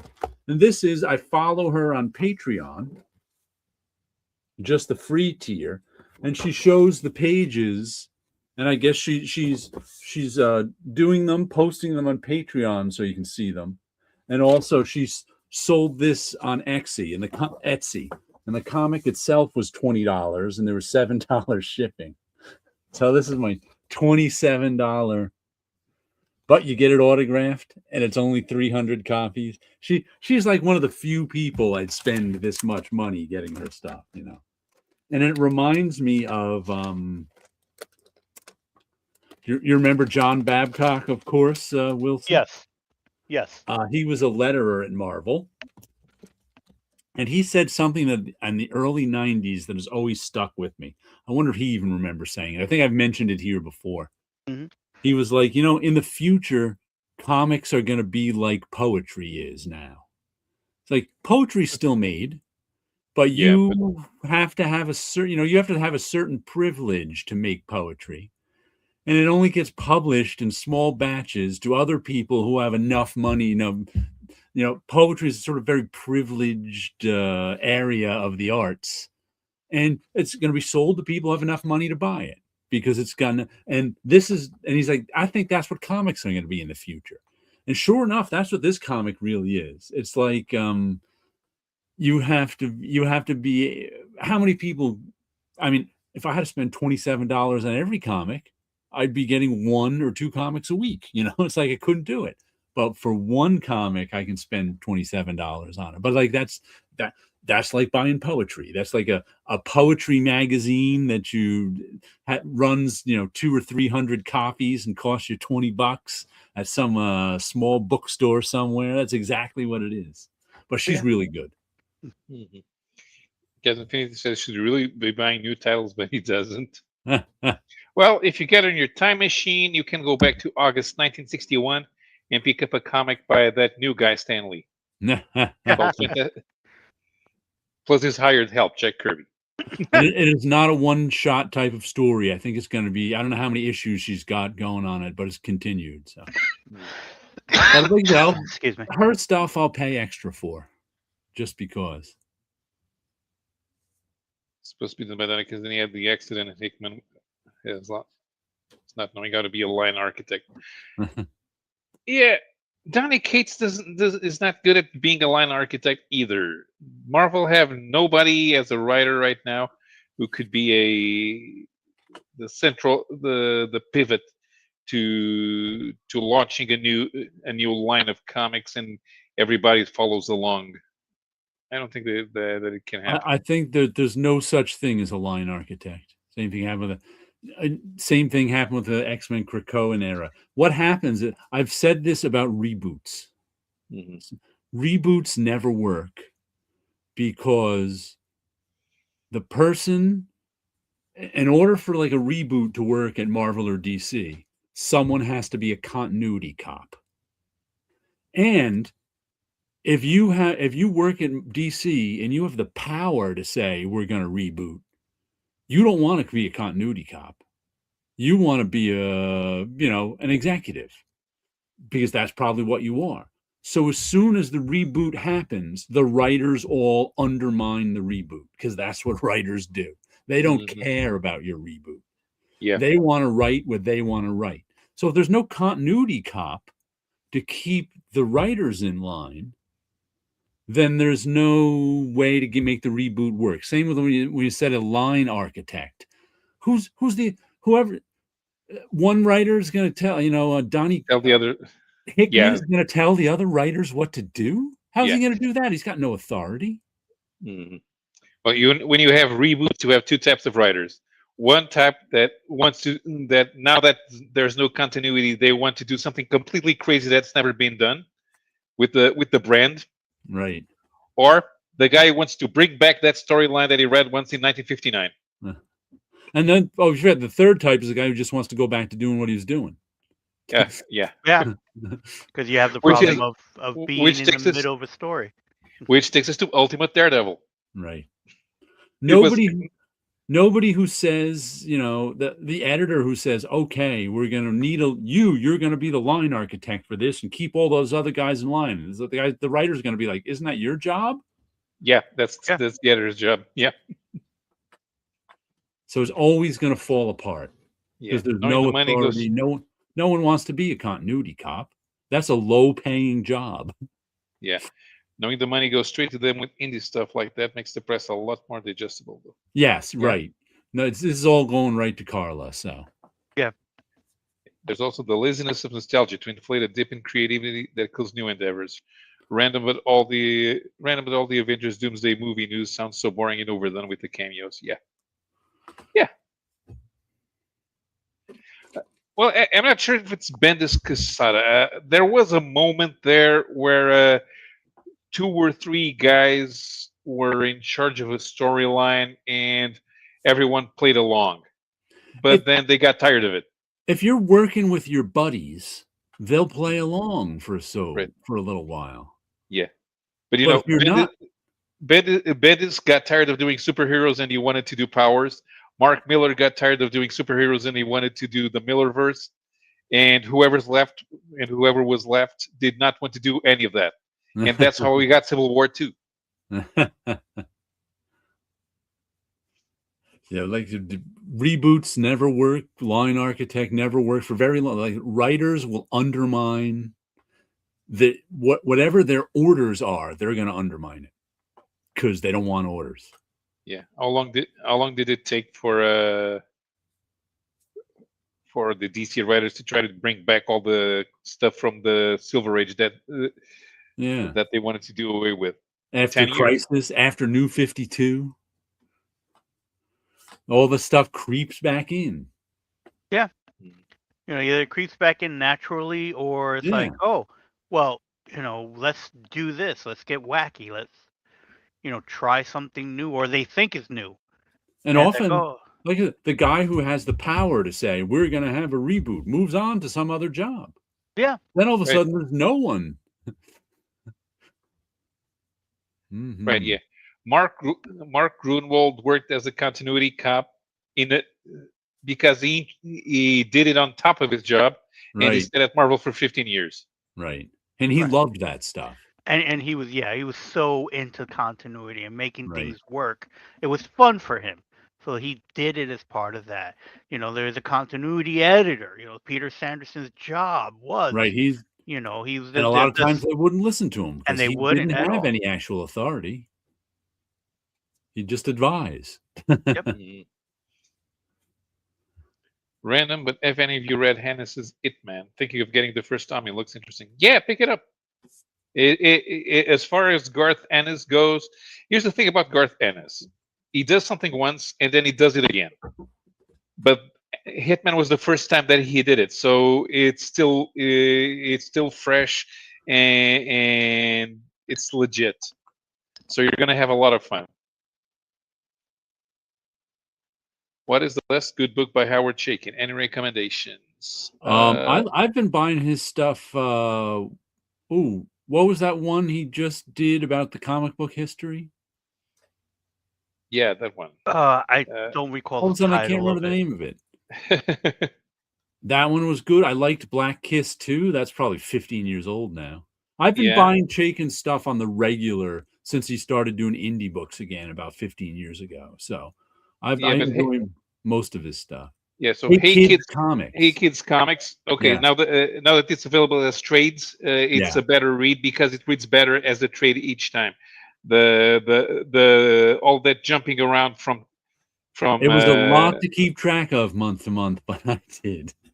Yeah, the thing is, it jumped There around we go. from Hey Kids Comics. from epoch to epoch, and this year I also got a Times Squared omnibus, but I yeah, haven't read it yet. I think there's new stuff in there plus old stuff. there is. Yeah, it reprints the 2 graphic novels and has a third a new story in it. Yeah. Yep. Yeah, try Black Kiss. Got a reprint. Yeah, I think it got an omnibus, I think. I have Black Kiss 2, the issues, but not Black Kiss 1.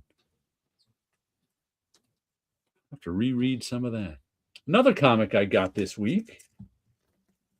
Creepshow, Volume 4. Ooh, scary back cover. This was a good issue. 2 stories. The first story was this weird story about a future where your job was to somehow virtually be a truck tire. and transport stuff really fast. But then there was actually an out of nowhere twist at the end, was kind of fun. And then the next story was a horror story about this guy in Japan, this American guy in Japan who had a Japanese girlfriend whose father didn't like him, and somehow stepped onto this piece of, I don't know what it is, and got a monster inside him. And then something weird happens at the end too. But both I enjoyed both stories, and both were kind of twist endings that didn't really have a lot to do with the beginning, which I liked. Because sometimes people try to make their twist endings make sense. These didn't really make sense, but they were still good. Because I couldn't guess either twist ending because they came out of nowhere. But I've been enjoying these Creepshow ones. You get 2 10-page stories for your $4. And lots of nice covers. Any cover you pick on that one will be good. So, Good. Good stuff. And becoming the continuity. Well, no, I'm sorry, you're fired. Besides, I am a creator. I am a self-owned property, so I can self-reboot every time, and nobody can tell me what to do because I self-own. And I Buying can't do continuity because I don't remember what I said last week, let alone what I'm saying now. Buying reprints is all I do, which I probably will do with Black Keys too. But it would be nice to actually read a book from this century. So try At least part 2 is. Part 1 isn't. Yeah, but Hey Kids Comics is a good critique of comic book history. Yeah. It was a lot of fun, but tough to keep track of. It jumped Yeah. around in time so much. Yeah, that was. But that they was a always big gave you a problem. little. But that's why it worked in the trade paperback, because you could read it in one sitting, and it would make sense. But would it be harder or easier to go to that glossary where it gives you who everybody is? No, because because since you don't have to wait another month you get used to the characters being themselves. Mm-hmm. What you should not do is be a continuity continuity copies that you're trying to figure out who those people are.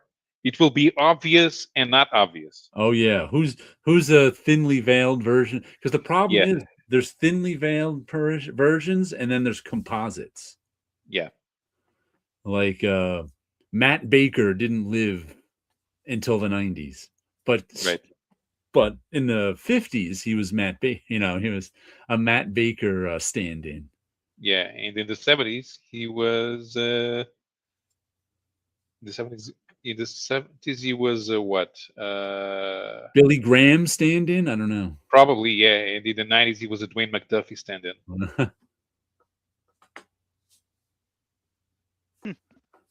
Mm-hmm.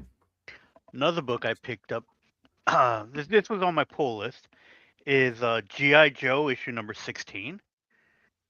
And since I haven't been reading the books, all I could tell you is that Duke and Cobra Commander have been on some sort of adventure together, because they both have been on the covers, walking through the desert, and I'm starting to see a pattern that they're losing more and more of their clothes. I'm not too sure where they're going with this series, but cover-wise, they have been quite interesting. This is also Skybound. You've been able to follow the story on the covers. So the covers at least are telling me some sort of story, which I kind of missed that. I do like when you're getting something from inside of it. Other ones where it's like, there's nothing wrong with this cover. It's a typical Gotcha Man cover. Here's a new issue 15, and it's one of the main characters kicking one of the villains. So we don't know what's going on in the inside, other than most likely there's going to be a fight. But I tend to enjoy covers that at least have a semblance of a story. My favorite ones are always a piece of artwork from the inside is modified and made to be a cover. But that's an old school me. Here's a Superman book, Superman issue number 33, at least there's something going on, or at least, because it's part of that KO crossover, and we do know that it's Lex Luthor versus the Demon. So at least, and the cover design is made to look like a boxing match. So that makes it at least somewhat interesting. And again, not bad logo design. It's nicely tucked in up there. Yeah, so it's up there. There's a match to it. There's even though it's not exactly matching up line for line, but at least there's something there. There's no dead space like that one Right. issue that I saw of that Doctor Doom book. And I think, and even though I do like Doctor Doom and I like him as a character, there was just nothing about those covers that appealed to me to go, oh, I want to pick it up. I think the logo actually made me turn away from it.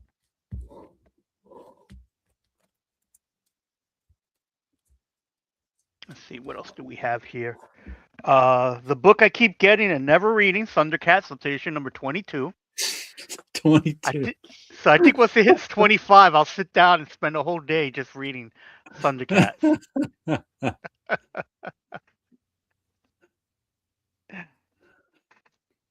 Portfolio says, "What happens in the desert stays in the desert." That's G.I. Joe comics. Maybe.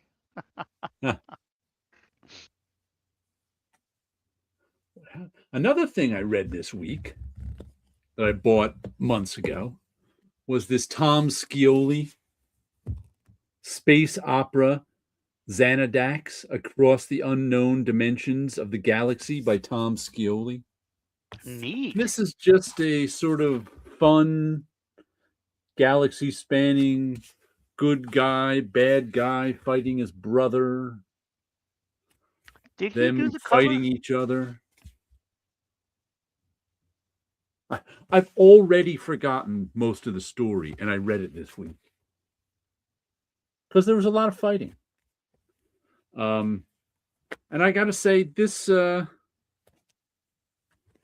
lot of blowing up of things too. I just noticed a whole bunch of pages in the back of things blowing up, I think. I'm enjoying that color palette too. Yeah, it was solid, but it's one of those I might give to one of my students. Right. I might read it one more time, and because it was a quick read, and then give it to my students because I don't know if I need to keep this one. Because being that I just got 8 new books for Christmas, I've been figuring out what I'm going to get rid of so I can put them somewhere. And of course, I have a bunch of stuff I can get rid of and give to my students, so I'll do that. And I was moving stuff around today, or moving it around my shelf. I could totally understand that. Yeah. As I've been going through more and more of these toy stuff and going, it's like, oh, I obviously don't need to have everything. Yeah. And it's some of the things, it's like, since I don't see myself completing this, maybe I'll get rid of these types of stuff. And, or maybe if I complete this set, I could sell it together as a whole completed set. It's like, oh, I had it. I enjoy it. I can let it go. Moving on. Move on and, go on to the next thing.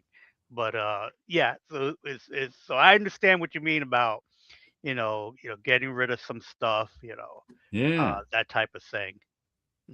It's just like got new stuff in. Where am I going to put it? I got to get stuff out of here, especially since those lots of holes in the desert. Especially since buying, those comics for their cover. I think I got like I have a couple more batches coming, but all told, it'll be like 72 new comics. Right. I was like, I got to find a spot to put these 72 new. Luckily, I have a couple boxes of Jerry's comics that are only half full now because I gave out so many comics last semester. Right. So I have been moving stuff out, and I found 2 boxes in a closet of like trade paperbacks, 2 short boxes full of trade paperbacks that someone gave me. I'm like, I can get rid of these. They've been sitting in a closet for years, and I don't even know they're there. Yeah, exactly. Every now and then you go through some stuff, and it's like, oh, I don't even think I knew I had this. I had this? Holy cow. I thought I got rid of this. As a matter of fact, right back over here, well, no, this side. I was clearing out a spot right there. That little bit of brown is the actual paneling back there. So I'm going to put some of them up there. I was like, oh, I can give these ones away. Right. Jim Starlin, Mystery in Space, and one of my students asked for some Iron Man. So. Oh, okay. So I'm going to That's give good them when there's a request. So it's like, yeah, okay, when you there's a can see. request. It's Matter a of fact, nice... one of the comics I got this week is Spawn 371. And this is now my first issue of Spawn in a row. Really? Because I started buying Spawn at, I think it was 316. And one of my students was like, I was like, do you want anything specific? He's like, I'm kind of into Spawn. I was like, I got some Spawn for you. So all this semester, I brought in 5 or 6 issues of Spawn every week for him. Till I gave him 316 through 370. Right. And now 371 is where my Spawn collection starts. I was like, cool, because I'm just not going to read them twice. Yeah. I enjoy reading them once. And I think I'm going to give someone Rogue Sun this because I got like 20, all 20 issues of Rogue Sun, but I don't think I'm going to read that. I enjoy reading it once. That's fine. I can pass them on. And what was it? Snot Girl, which came out in like 2017, 2018, and then continued this year. Right. With a few. So I got like 17, 18 issues of that. And then they were like, single issues aren't selling, but our trades are. So we're going to switch to trade only format now. I was like, okay, I'll probably never buy another one if it's trade only. And I'm like, you know what? I can probably give these 15, 16, 18 issues of Snot Girl to someone too. So they're in my. And since I had one student sign up for my class next semester for the comics, I can give them to her. She was in another class that I used to stop by because the classes are long. Right. They're 4 hours and 20 minutes. So we do 2 hours, then a 20-minute break, then another 2 hours. Like in that 20-minute break, I like to leave the classroom and see who's there. Go visit some of my fellow teachers' classes for a little while. And she was in one of my fellow teachers' classes. Oh, okay. And she's a real comic fan too. Mm-hmm. Some of them I give them to are like, yeah, borderline comic fans. Some not comic fans at all. Do you know who I heard from this week? Who's that? For the first time in 20 years. You remember Mike Giordano? Sometimes Mikey? I know the name. Hey, I remember him mostly from 40th Street. He worked for Toy Biz, but he was always in the bullpen doing stuff. Right. Because he did a lot of like hand design for him. He did a lot of setting up shows, and he'd always hang out with Julio. And yes. Yeah. I think I'm pretty sure I know who you're talking about. And he was the one who was selling merch. Yeah. And I just heard from he sent me, he's not usually on Facebook much, I don't think, because I went and looked, because he sent me a friend request on Facebook. I think he was on Facebook like the early years, because I remember talking to him, I'm pretty sure on Facebook, but I'm talking about, decade I checked his Facebook page, and like his last posts are like from 2019, then like one in 20. I was like, oh, he's not on Facebook much. So I just accepted the friend request because I always liked him. And then just forgot about whatever because I was like, he's never on Facebook. Why is he sending me a friend request? Yeah. But he actually messaged me a couple nights ago because he said he was doing a deep dive on Google about Marvel, and he ran into those Marvel at MTV videos that I posted on my YouTube. Right. And that made him go. So that's why. So he was talking to me about that. And I think he got fired from Marvel just a couple of years, not long ago. I think he said he was still there during the pandemic. They Oh, had really? him going Okay. into the office alone, setting stuff up. And he has been selling Marvel merchandise. Oh, okay. He has. I don't really know if he means warehouses or like some kind of storage. What do they call those storage? Storage. The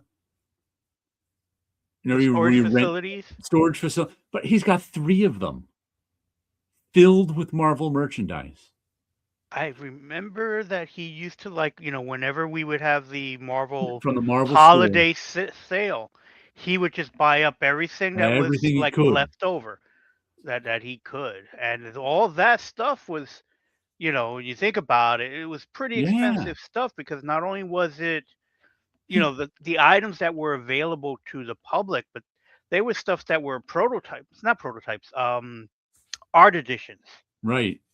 because Artist proof the editions and stuff. artist proof Right. edition. Like my Doctor Doom statue is a Right. Bowen artist proof. So those are even more expensive than the signed Bowen stuff. So yeah, so Yeah, I but I he said do he had recall. he calls them warehouses, so I don't know how big they really are. But he had 1. He had 4. 1 burned down a couple years ago. Oh wow. Okay. Yeah, so he's been like in a lawsuit with the guy, but he's like, but he said, he's working at Marvel and selling the merch on the side until selling the merch on the side making him more money than working Right. at Marvel. So I can see that. he was bringing home like a van load worth of stuff a week for 20 years. Yeah. It's just like, and he said he's that's what he's going to be doing now is selling all that merchandise that he got because he still has the vast majority of it left. I was like, whoa. But it's Yeah. nice to talk to him.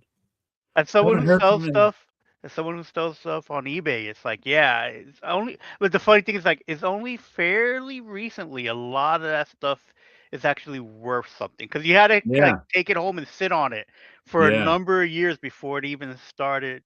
Because there's some stuff that I have and I'll look it up and go, oh, I could not sell these for the life of me 10, 20 years ago, and I go looking, it's like, "Oh, that I could see selling that for that yeah. much."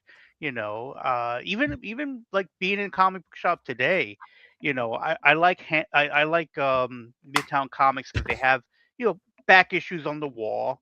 A lot of them Mhm. are slab, a lot of them aren't. They're just back issues, and you look at that and it's like, "Ah, I like that I paid cover price for that, and now it's worth like $125." I know my edition is not worth $125 Yeah, because I read it so many times. In my mind, it's in mint condition because I haven't seen it since '82, and then it's like you go picking it up and go, "Oh, it's practically falling apart because I read it so many times." Excuse me. see, Portfolio says this week I saw a guy on YouTube saying he thrashed his kid's Transformer comic because Daniel Johnson drew a Batman pushing and punishing an ICE officer. I had to comment, let the kid read. Don't be a Wortham. Do you know where Frederick Wortham's name popped up? Where I was just not expecting it because he was like, besides ruining comics, he was a very influential psychiatrist. Right. Well, I've been listening to this book on having to do with Gatsby, of course. The author of The Great Gatsby is F. Scott Fitzgerald and his wife, Zelda Fitzgerald. And this is all about their life. So it's like a biography of the two of them, specifically about this affair that kind of wrecked their marriage. And in the late 1930s, the late 1920s to the early 1930s, Zelda had some real mental problems and she was in like institutions. Mm. And one of the things she liked to do, like one of the things that helped her, because she was a very talented woman. And one of the things she tried to do to sort of get normal was paint. She was an artist, she'd paint. And Frederick Wortham collected Zelda Fitzgerald paintings and drawings. So, Wow. like, the biggest collection of Zelda Fitzgerald artwork was Frederick Wortham. And I was like, well, there's something I never expected to hear. His name show up in that context. But he was a famous, psychiatrist, psychologist. I don't remember which he was. Yeah, he would. From what I understand, he would take the money that he would get from speaking engagements to go back into whatever mental facility he was running at the time. Yeah. And so, in one aspect, he's out there screaming comics will ruin everything, and then pocketing that money to, apparently help people or Yeah. buy artwork. So it's kind of funny that Yeah. he's buying artwork, not buying comic book artwork, obviously, but that's interesting. Any art supply, Chris? Only a couple little things. Now that you mention it. Same with me. Most of the stuff I got was toys and stuff like that, but I did get some art supplies. I got some Pentel 0.7 pens, which is funny because I've had these same 3 blue Pentel 0.7 pens that I've been using since, I don't know, 1986. And this year, for some reason, I decided to get some in color. So this year I must have like now instead of 2 different Pentel pens I use, I must have like 8 different color 0.7 Pentel pens. And then I got Japanese. These are inks. I think these are solid. They're not watercolor. They call them solid inks. But I'm guessing you use them just like watercolor. They're in little pans, and you put water in it, but it's ink, not watercolor. Right. Then the last thing I got was this lead holder, which is just what do they call it? 5.6 millimeter lead holder,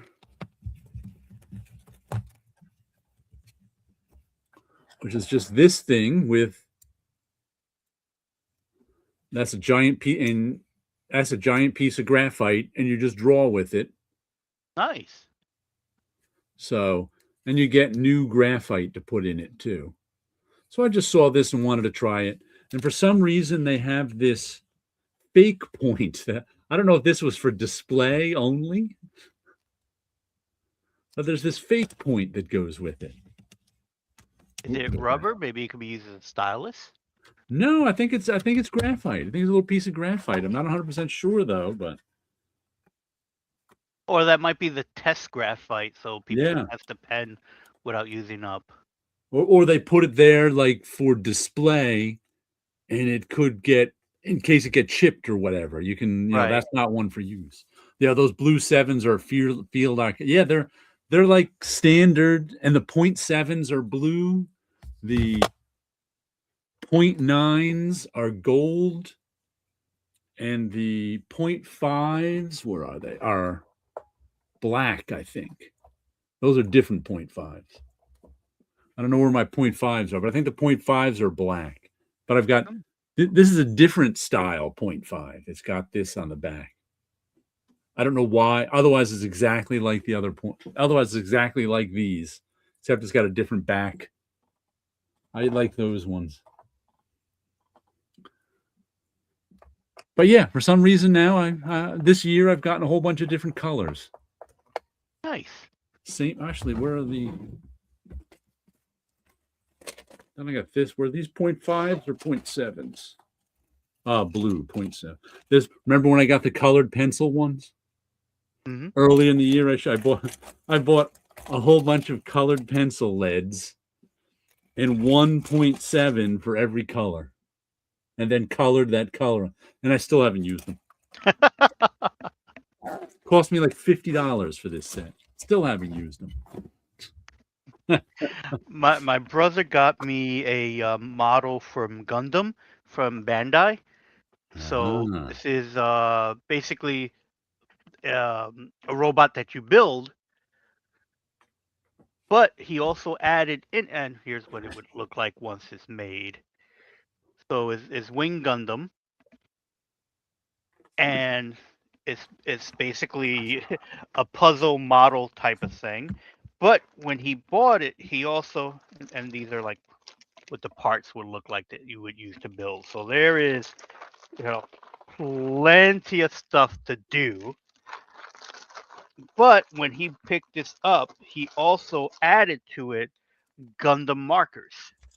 Ah, So these cool. are markers for it where you Acrylic can acrylic paint base. markers. Yes, I believe it's acrylic Yeah. base. And so these are for making like panel lines on it, adding just a touch of color here and there because the Right. model's already in color. This is just to do some, extra into it, to add a little more depth to it, to make it look a little more real, so to speak. And I was so excited for these markers. Yeah, my brother sat there going, if I just bought you the markers alone, you would have been happy. I was like, yes, completely. I was like, you didn't have to buy that whole kit. I would have been happy just with the new markers by themselves. But this was the main thing that I got art wise.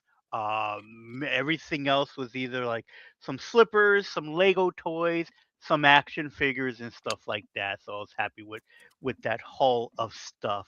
No books this year that I was gifted, but it was mostly this year was mostly toys. So it was really a childhood Christmas uh, this year for me. Now, let me show you a few more of those, the highlights of those Firefly covers. This is the one that's Firefly brand new verse. So that right there is Zoe and Wash's daughter. Oh, okay. And this is a Jenny Frizen cover, really nice. There's a couple of really nice ones here. This is a Kevin Wada cover. Wada. That's what I like it. There's such a good mixture of it. There's a sketch cover. Here's another one. This woman's got I think QIS. So it's like Christina only with a Q. QISTI. Christina Kalida. But like, here's one and one with a. I have like 4 different versions in this batch of each cover, so it's kind of crazy. Like this is a 1 in 25 cover, and this is a 1 in 50 cover. So like these usually go for like $10 a piece that I got for 2. And just they have a fun like armrest. I think these are the new crew back there. Yeah, looking out into space covers. So it's a good mixture. I like this one a lot. Veronica Fish. I think I heard that name before. She did a few covers in this. That's Kaylee, and I guess he's the new mechanic. But just a lot of fun stuff. This is Danny, who I think did The Invisible Man that I was just reading. DANI, one name. That's another Veronica Fish one. Once again, nice. I really like the variety of them. Right. Another, and this was like 1, or this may have been 2. Oh yeah, this was the 2 bundle one that he gave me half the shipping back on. So I think these are the ones that ended up being $1.33 a piece. There's another fun Veronica Fish one. Oh, let's see. Let's get these 2 together. Like I said, these were all like the C and D covers, and it ends with issue 6. Once again, here's another Franny cover that's really nice. There we go. And I like how it mixes it between the story color covers, the like portrait covers. There's some like movie poster type covers. So it does a good job with that. Oh, then I was lucky enough in one small batch to get like the first 4 issues for like $3 a piece. Like the first issue goes on like mycomicshop.com for like $10. Mm-hmm. But someone was showing, and I didn't. Someone was selling a batch of 1, 2, 3, and 4 for like, I don't know, $2.50 a piece. Like, here's yet another. This one This was in this bundle, but it's like the brand new verse one. But then here's the one who does this one? Marguerite Savage. That's a really nice sort of Kaylee working the engine cover. I know her name, Marguerite Savage, but I can't remember what she's done. And this cover I liked a little bit too. She's the one who, what's her name? She was in Madman. Oh yes, Christine Hendricks. Christina Hendricks, that's it. Christina Hendricks. I was actually specifically looking for that cover. That's a one shot.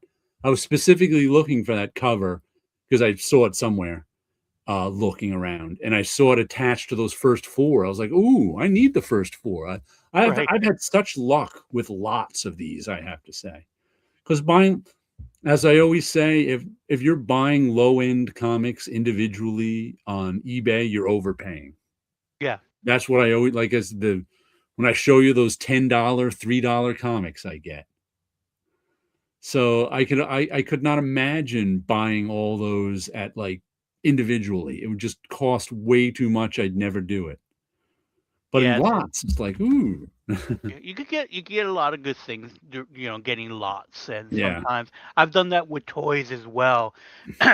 Sometimes you'll get like when I was early eBay, and I was getting the Secret Wars figures. Yeah. It was like, oh, it's easier and cheaper to get like 3 characters Yeah.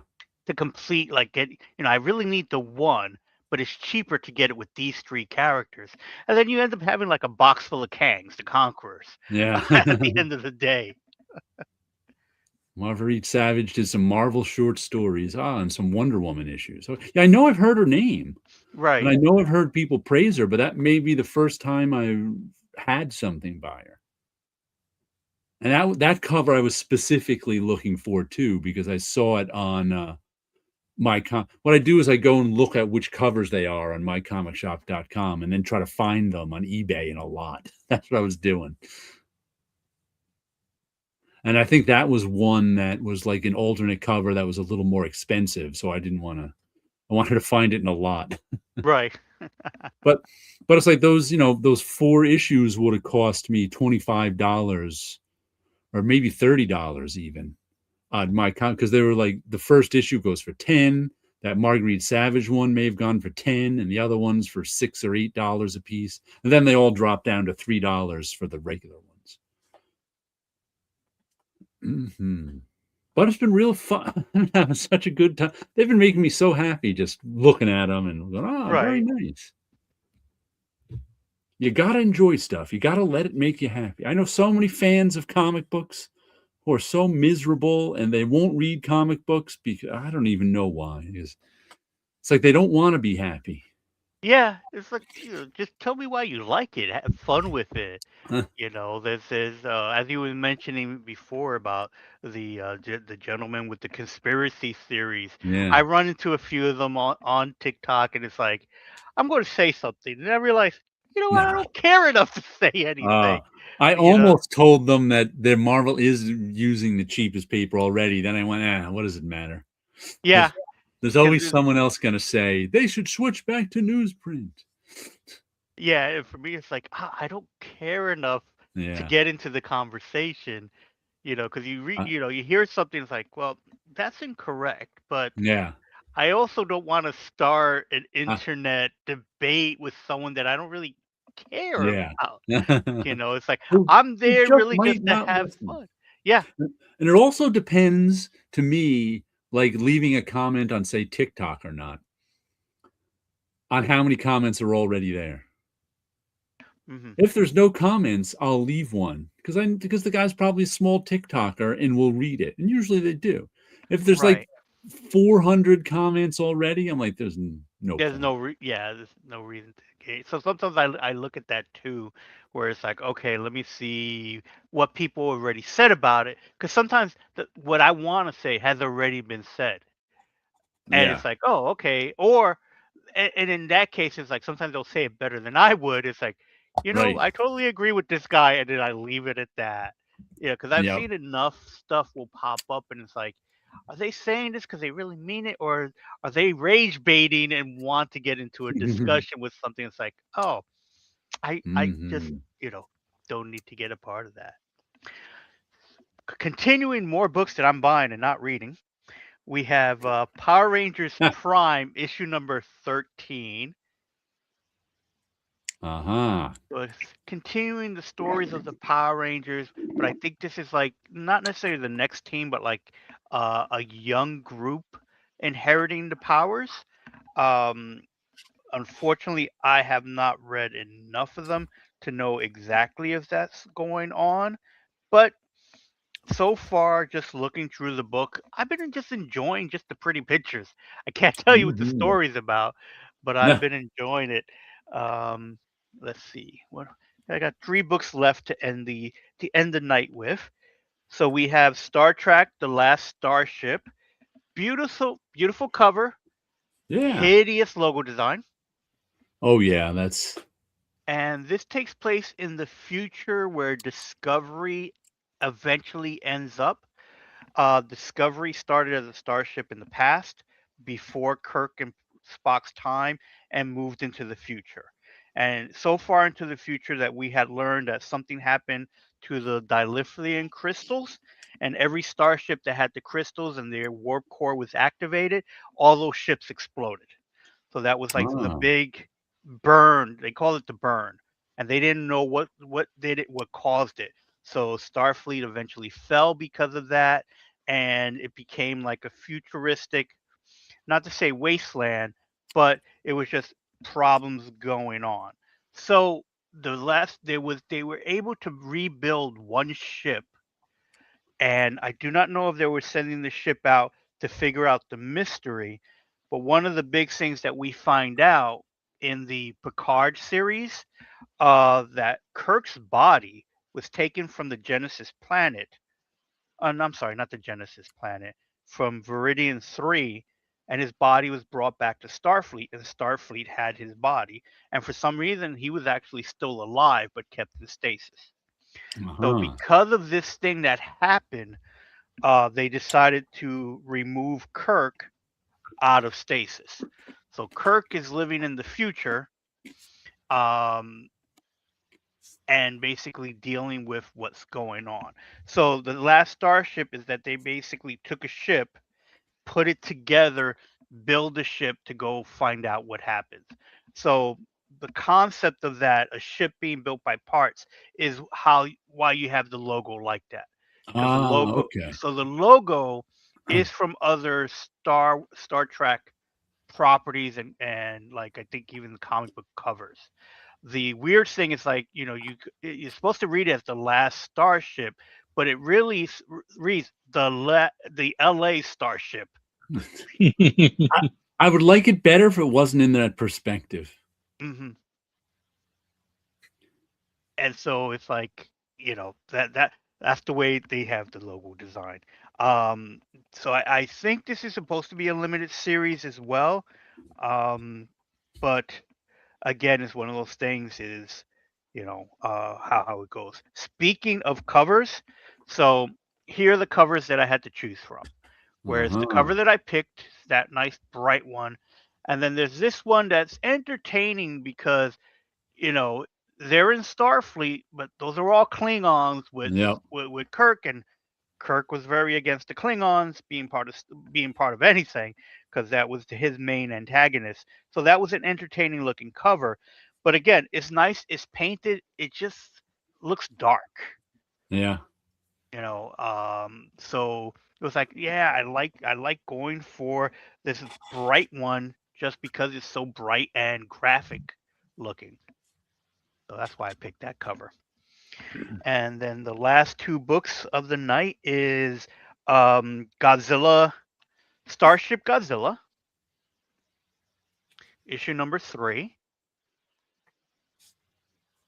And this is where they took not Space Godzilla, sorry, Mecha Mecca. Godzilla into Yeah. space, and then continuing with Godzilla books from IDW, we have Godzilla Escape from the Dead Zone. That one's Now, had some nice covers. yeah, this is that looks like Baragon being thrown by this girl. That's a fun one. Yeah, that's issue 5. I don't know if this is the last issue because IDW hasn't been done too many. No, it continues. Or that's a heck of a cliffhanger. And this one also had multiple covers, but since this is on my pull list, we don't. It's not that they choose the cover. I think it's Cover A. cover Yeah. A each and every time. Right. So, and that is the Hall of Comics for this week All and last right. week, and then and the few that I pulled off the shelf. I almost picked up, and I purposely did not pick it up and flip through it, Pick but up what? I almost picked up this book that I didn't even pick it up Oh. and flip through it. I left it on the shelf because it's like if I grab it, chances are I was going to buy it. But they put out a set of Ninja Turtle covers, all done by Kevin Eastman, but it's the covers of the recent run of books Ah. that he has been doing. So, but it's like all his cover design stuff. Oh, that's And cool. as someone who likes just a book about covers, Me too. I was tempted, but if I picked it up and started flipping through it, I would have bought it, and I wasn't ready to buy a hardcover book I this week. actually have the Turtles cover, the Turtles book. That's the cover, all the covers of The Last Ronin. Oh, okay, yes. There's a book that has all there were so many alternate covers to that series Right. that they put them all in a hardcover book. I actually bought that one. Yep. And that's the thing. It's like, oh, I wasn't ready to buy a hardcover book today. I was looking at it. It's like if I pick it up and look through it, it's coming on with me. So it's like, let me hold off because I did spend a lot, during the holidays. And this week was only supposed to be go in, pick up my books, and then go out. It's like not to get anything extra. My last two comics for this week are Sleep, which I can never tell which hand I'm using. This is American Caper. There we go. This is Sleep. Sleep by Xander Cannon. I got to go one hand at a time, not two, because it's opposite. There's only one more issue of this left, and this has been pretty good. Here's the guy. When he falls asleep, he turns into a monster and wrecks the town. We haven't seen the monster yet. They just figured out he turns into a monster. And in this whole issue, he's found himself captive by some of the powers that be who are trying to figure out what's going on. So that's been a good one. If you haven't been keeping up with this, issue 8's the next one, then it'll be collected. So I'm sure it'll be a nice collection. An American Caper it's got Dan Hauser and Laszlo are writers, plus David Lapham, and Chris Anderson doing the finishes. So it doesn't quite look like David Lapham, who's doing the layouts and some of the writing. But this is just a crime story about corruption. Lots and lots of people are corrupt. They've got this guy who's a Mormon, and he's also a hitman, reluctantly. He's got a wife and kids. But he's somehow been convinced to be a hitman, and it's kind of nutty. Huh. But that's fun. Let me quickly show you the books I got for Christmas. We got Mobius biography. This one is not a comic. It's just like one I got by Seth. We've got Paul Auster's New York trilogy. This David Mazzucchelli adaptation of City of Glass that I've wanted to read since the 90s. We've got Pat Dorian, Lon Chaney Speaks. This is another comic biography of Lon Chaney, not Chaney. We've got, let's see, the latest Ed Brubaker and Sean Phillips criminal book, The Knives. We've got two more. Junti Ito, The Liminal Zone 2. This is a Japanese one, so it reads backwards. Horror stories. And the last one we got is Craig Thompson's Ginseng Roots, the collected edition, which I have to tell a story about just because you guys probably forgot. Ginseng Roots, I didn't discover Ginseng Roots till like the 11th issue is out. This is like last year sometimes, 2024. And I was trying, I talked about it on here, but you probably don't remember. But I bought issues 11 and 12. And I was trying to figure out if I should go back and look for the individual issues or wait for the collected edition. The collected edition wasn't coming out for a year, which, boy, that year sure passed quickly, didn't it? Yeah. And I ended up, and I figured that the collected edition would probably go for about $40, $35 here. And I was like, the collected edition will probably go for, I could probably get it on Amazon for about $25, $35. And I was like, does it really make sense to go out and collect the original issues? I ended up doing that anyway, because I was like, I kind of like him. And he also said that he's changing things. Like the original issues really ended up being like a first draft, because he said he changed things for this. So I said, you know what? I'm just going to go get the issues. Then I'll read them. So it was last year sometime. I found a lot cheap on eBay, got some of them. Then I ordered damaged ones from the publisher. It was like, oh, these are ones with a couple of dings in them. Do you want these? They were like, half price or whatever. I was like, sure, I'll get them.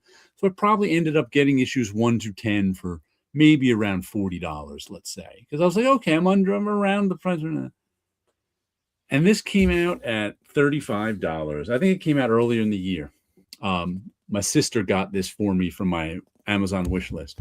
But I couldn't believe the price for this right now on Amazon is $15. 15. And I was just like, holy cow, that's crazy. Yeah.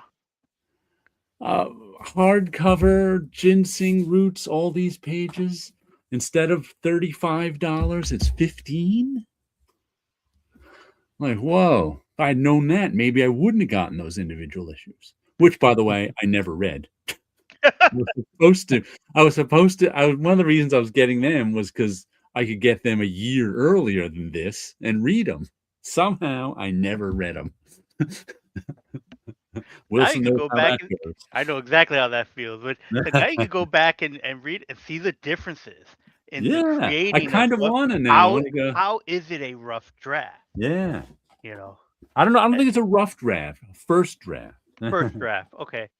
And see what did he actually change. Right. That would be interesting. Is it just change in text, or is the artwork changed as well? Did he just change little things, this and that? Did he put new sections in? Well, maybe because of it being that that big volume, maybe he has it already in the back talking about it. Yeah. I'll have to say, because he talked about it like he had letters and editorial pages in the individual issues. Oh, okay. So that's where he said in the last issue, he said that. Mr. Costa, did you get a package? No, I did not. Then you have something to look forward to. Yeah. There you go. I'll check. Although I can't get comics now because I have to put everything in storage. I have a very limited amount of books that I'm keeping out of storage, and I can't buy new ones because I don't have a place to put them. That could be a problem. Yes. Yep. Let's just say I filled up 14 boxes about this tall.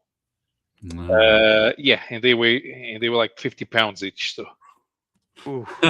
Yeah, there's a lot of books. It's when you need to move them, then you figure out, man, why do I have all this paper? Then when it's all in a spot, you go, this is why you go over and you pull something out and you read it. Mm-hmm. Yeah, and even what I'm keeping, it still took a couple of trips to take everything. Yeah, definitely. Yeah. Definitely. I'm tempted to get sleep, having remorses for getting the new darkness instead. Sleep is good. I've been enjoying it. The darkness, on the other hand. I don't know how much I'd enjoy that. Yeah, I wonder why they try to bring back Witchblade in the Darkness nowadays. Because that's what they do. What else are they going to do? Create new stuff, of course. They have a property there that made money once. It could possibly make money again. And a lot of What's the people, when I was at that panel, a lot of people were excited about Witchblade coming back. You yeah. know, you have the fans are still out there. So Top Cow, right? Yeah, yeah, Top Cow. that's So the the fans are imprint. still out there. So nostalgia hits hard. You hit it correctly, people will come back for it. Top Cow is one of those companies slash imprints that it's like I've never paid attention to. But they've been chugging along for a long time. Yeah, but Sylvester's not there anymore, really, is he? No, they're still chugging along somehow. Because that To was what his, extent? right? That was his Yeah, studio. yeah. Yeah, I believe so. And he sold it to he sold he sold it to the video game company. What's the Yeah, video game company. yeah. Is that who still runs it? Yeah. It's the Silvestri cover made him buy the darkness. There you go. Who else came out of Top Cow? That guy who died, right? What was his name? Michael Turner. Michael Turner. Also David Finch. David Finch. And somebody else. I don't know. Wonder who's working there now. Oh, the script is by Silvestri? Wow. Oh. Why? Hey, don't ask questions like that. Recognition. Don't ask questions like that. Are you crazy? The first issues of the Darkness were written by Garth Ennis. So. Oh, they were? Wow, I had no idea. Yeah. That's weird. Yeah, Christina Z wrote the first Witchblade, and Garth Ennis wrote the first issues of the Darkness, and then David Wall ended up writing pretty much everything. Let me see if I can get our new game going before we leave here. Let me see here.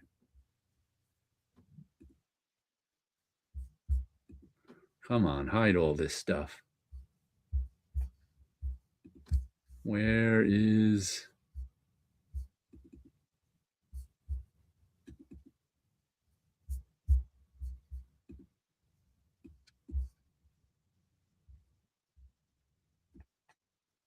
that?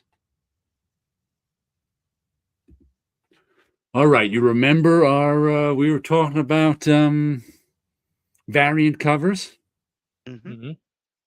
Well, here's the game. It's called, let's see, I haven't quite came up with a name with it once.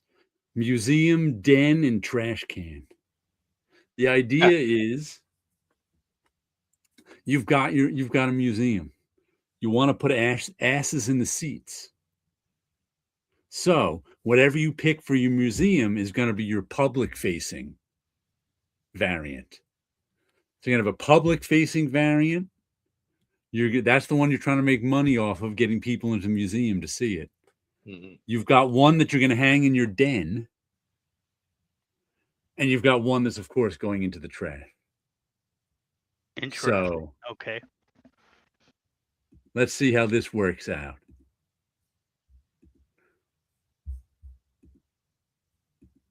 Here is Despicable Deadpool #1.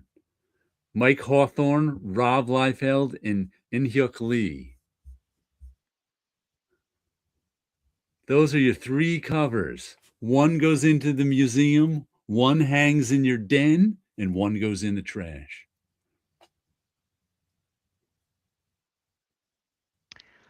All right. So in the museum, I'm placing the Rob Liefeld cover. Because you think that'll get the most people. I think that would get the most people. In the den, I'm going to put Lee's cover, because to me that looks pretty to look at. and unfortunately, that means the trash can is getting the Mike Hawthorne cover. Um, because I think, again, since I'm putting the Rob Liefeld one in the museum, we're going to sell prints. We're going to sell cards. We're going to sell everything we can with that cover there. Um, because that's the exciting cover that I think people in the museum will come to see. I'm Yep. gonna go with. I'm gonna put Lee in the museum. Because there's boobs. Yeah, exactly. I was just thinking the same. Come inside, see boobs. I was thinking the same exact thing. And Tick Goblin is his ideas, using Rob Liefeld's voice. Yo, put them asses in them seats. Yeah, Rob goes in the den and Mike Hawthorne. Why did you do such a boring cover?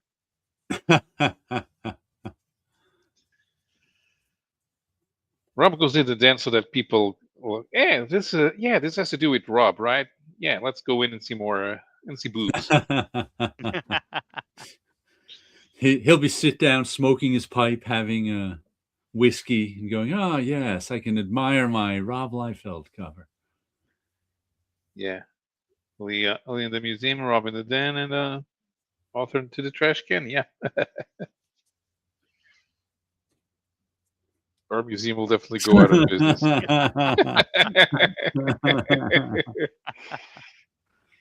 I think I'm gonna put Lee in the museum too, because I think I can sell those boobs.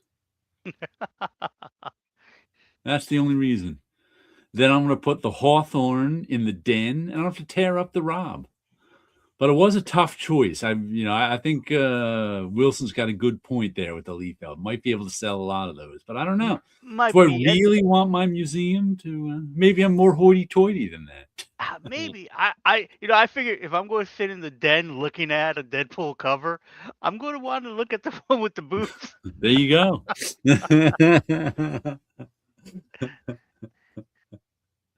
if this was a Pop Idols audition, I would be all Simon Cowell on Mike Hawthorne because it's going to be a no for me.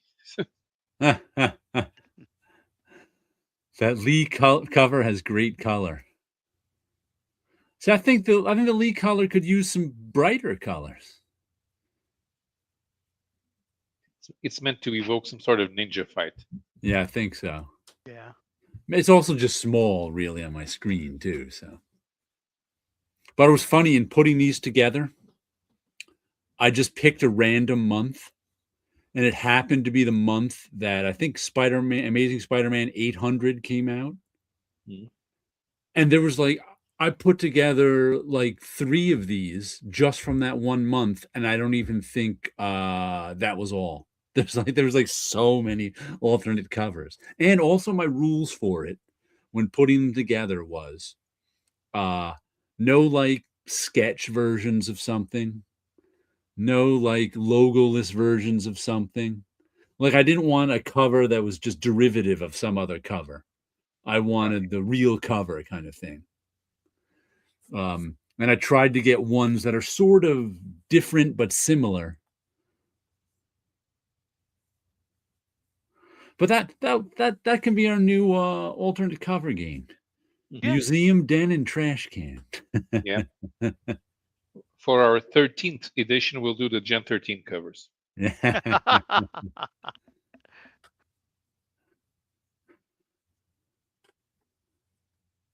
wonder what 80s ninja toy Chris would eat if he had to.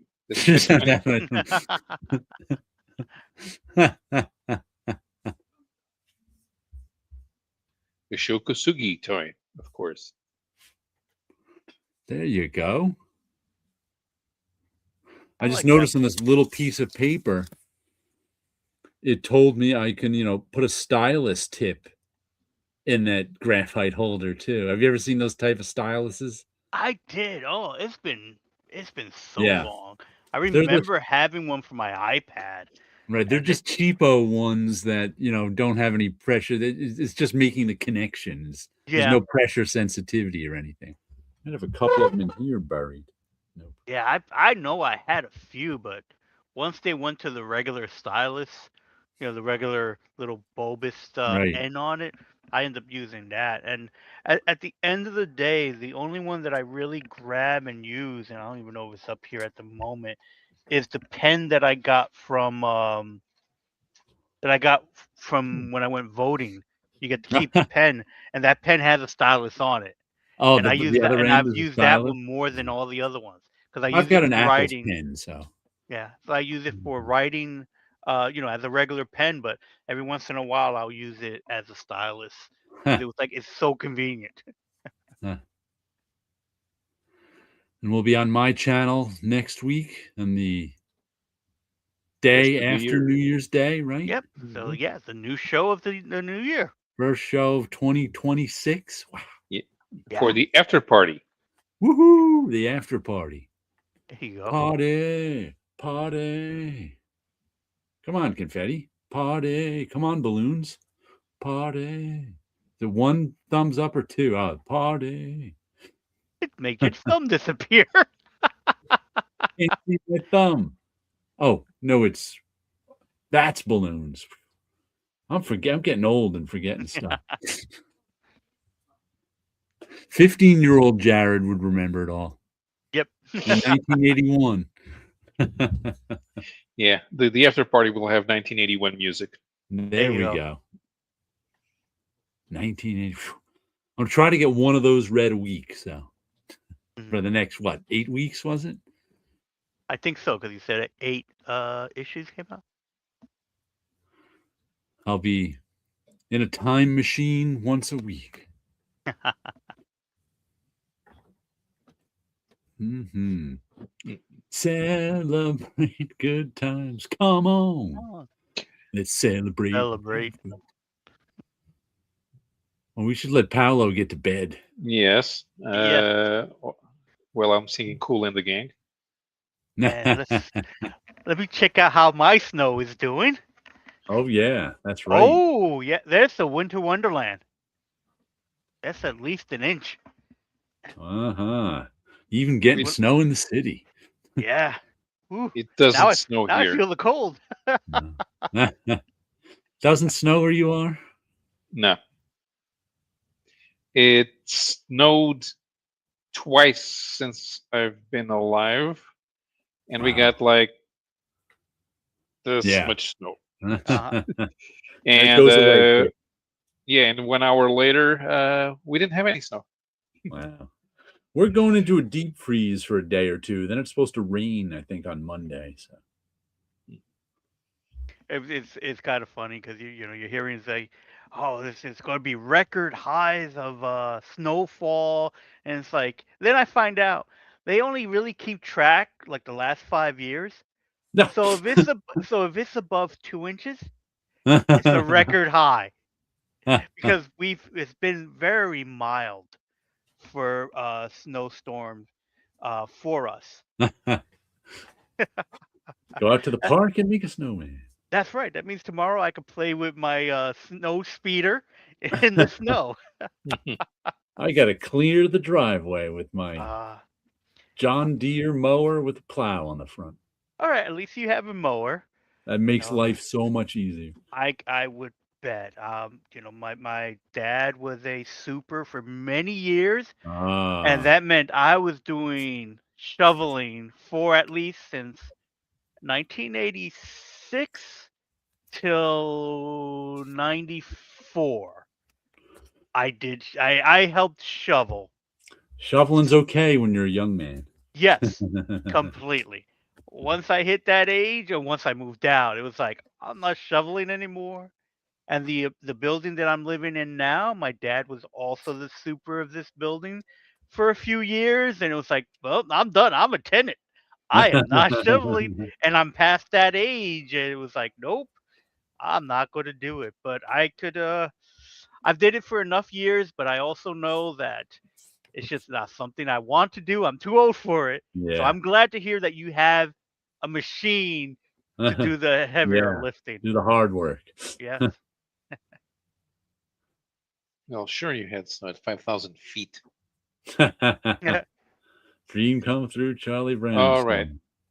Well, All right. 2025 is done, so next time the show will be on 2026. We'll see There you in 2026. In the future. Happy New Year. Happy New Year. Merry Take Christmas. care. Bye-bye. Bye-bye. And we shall end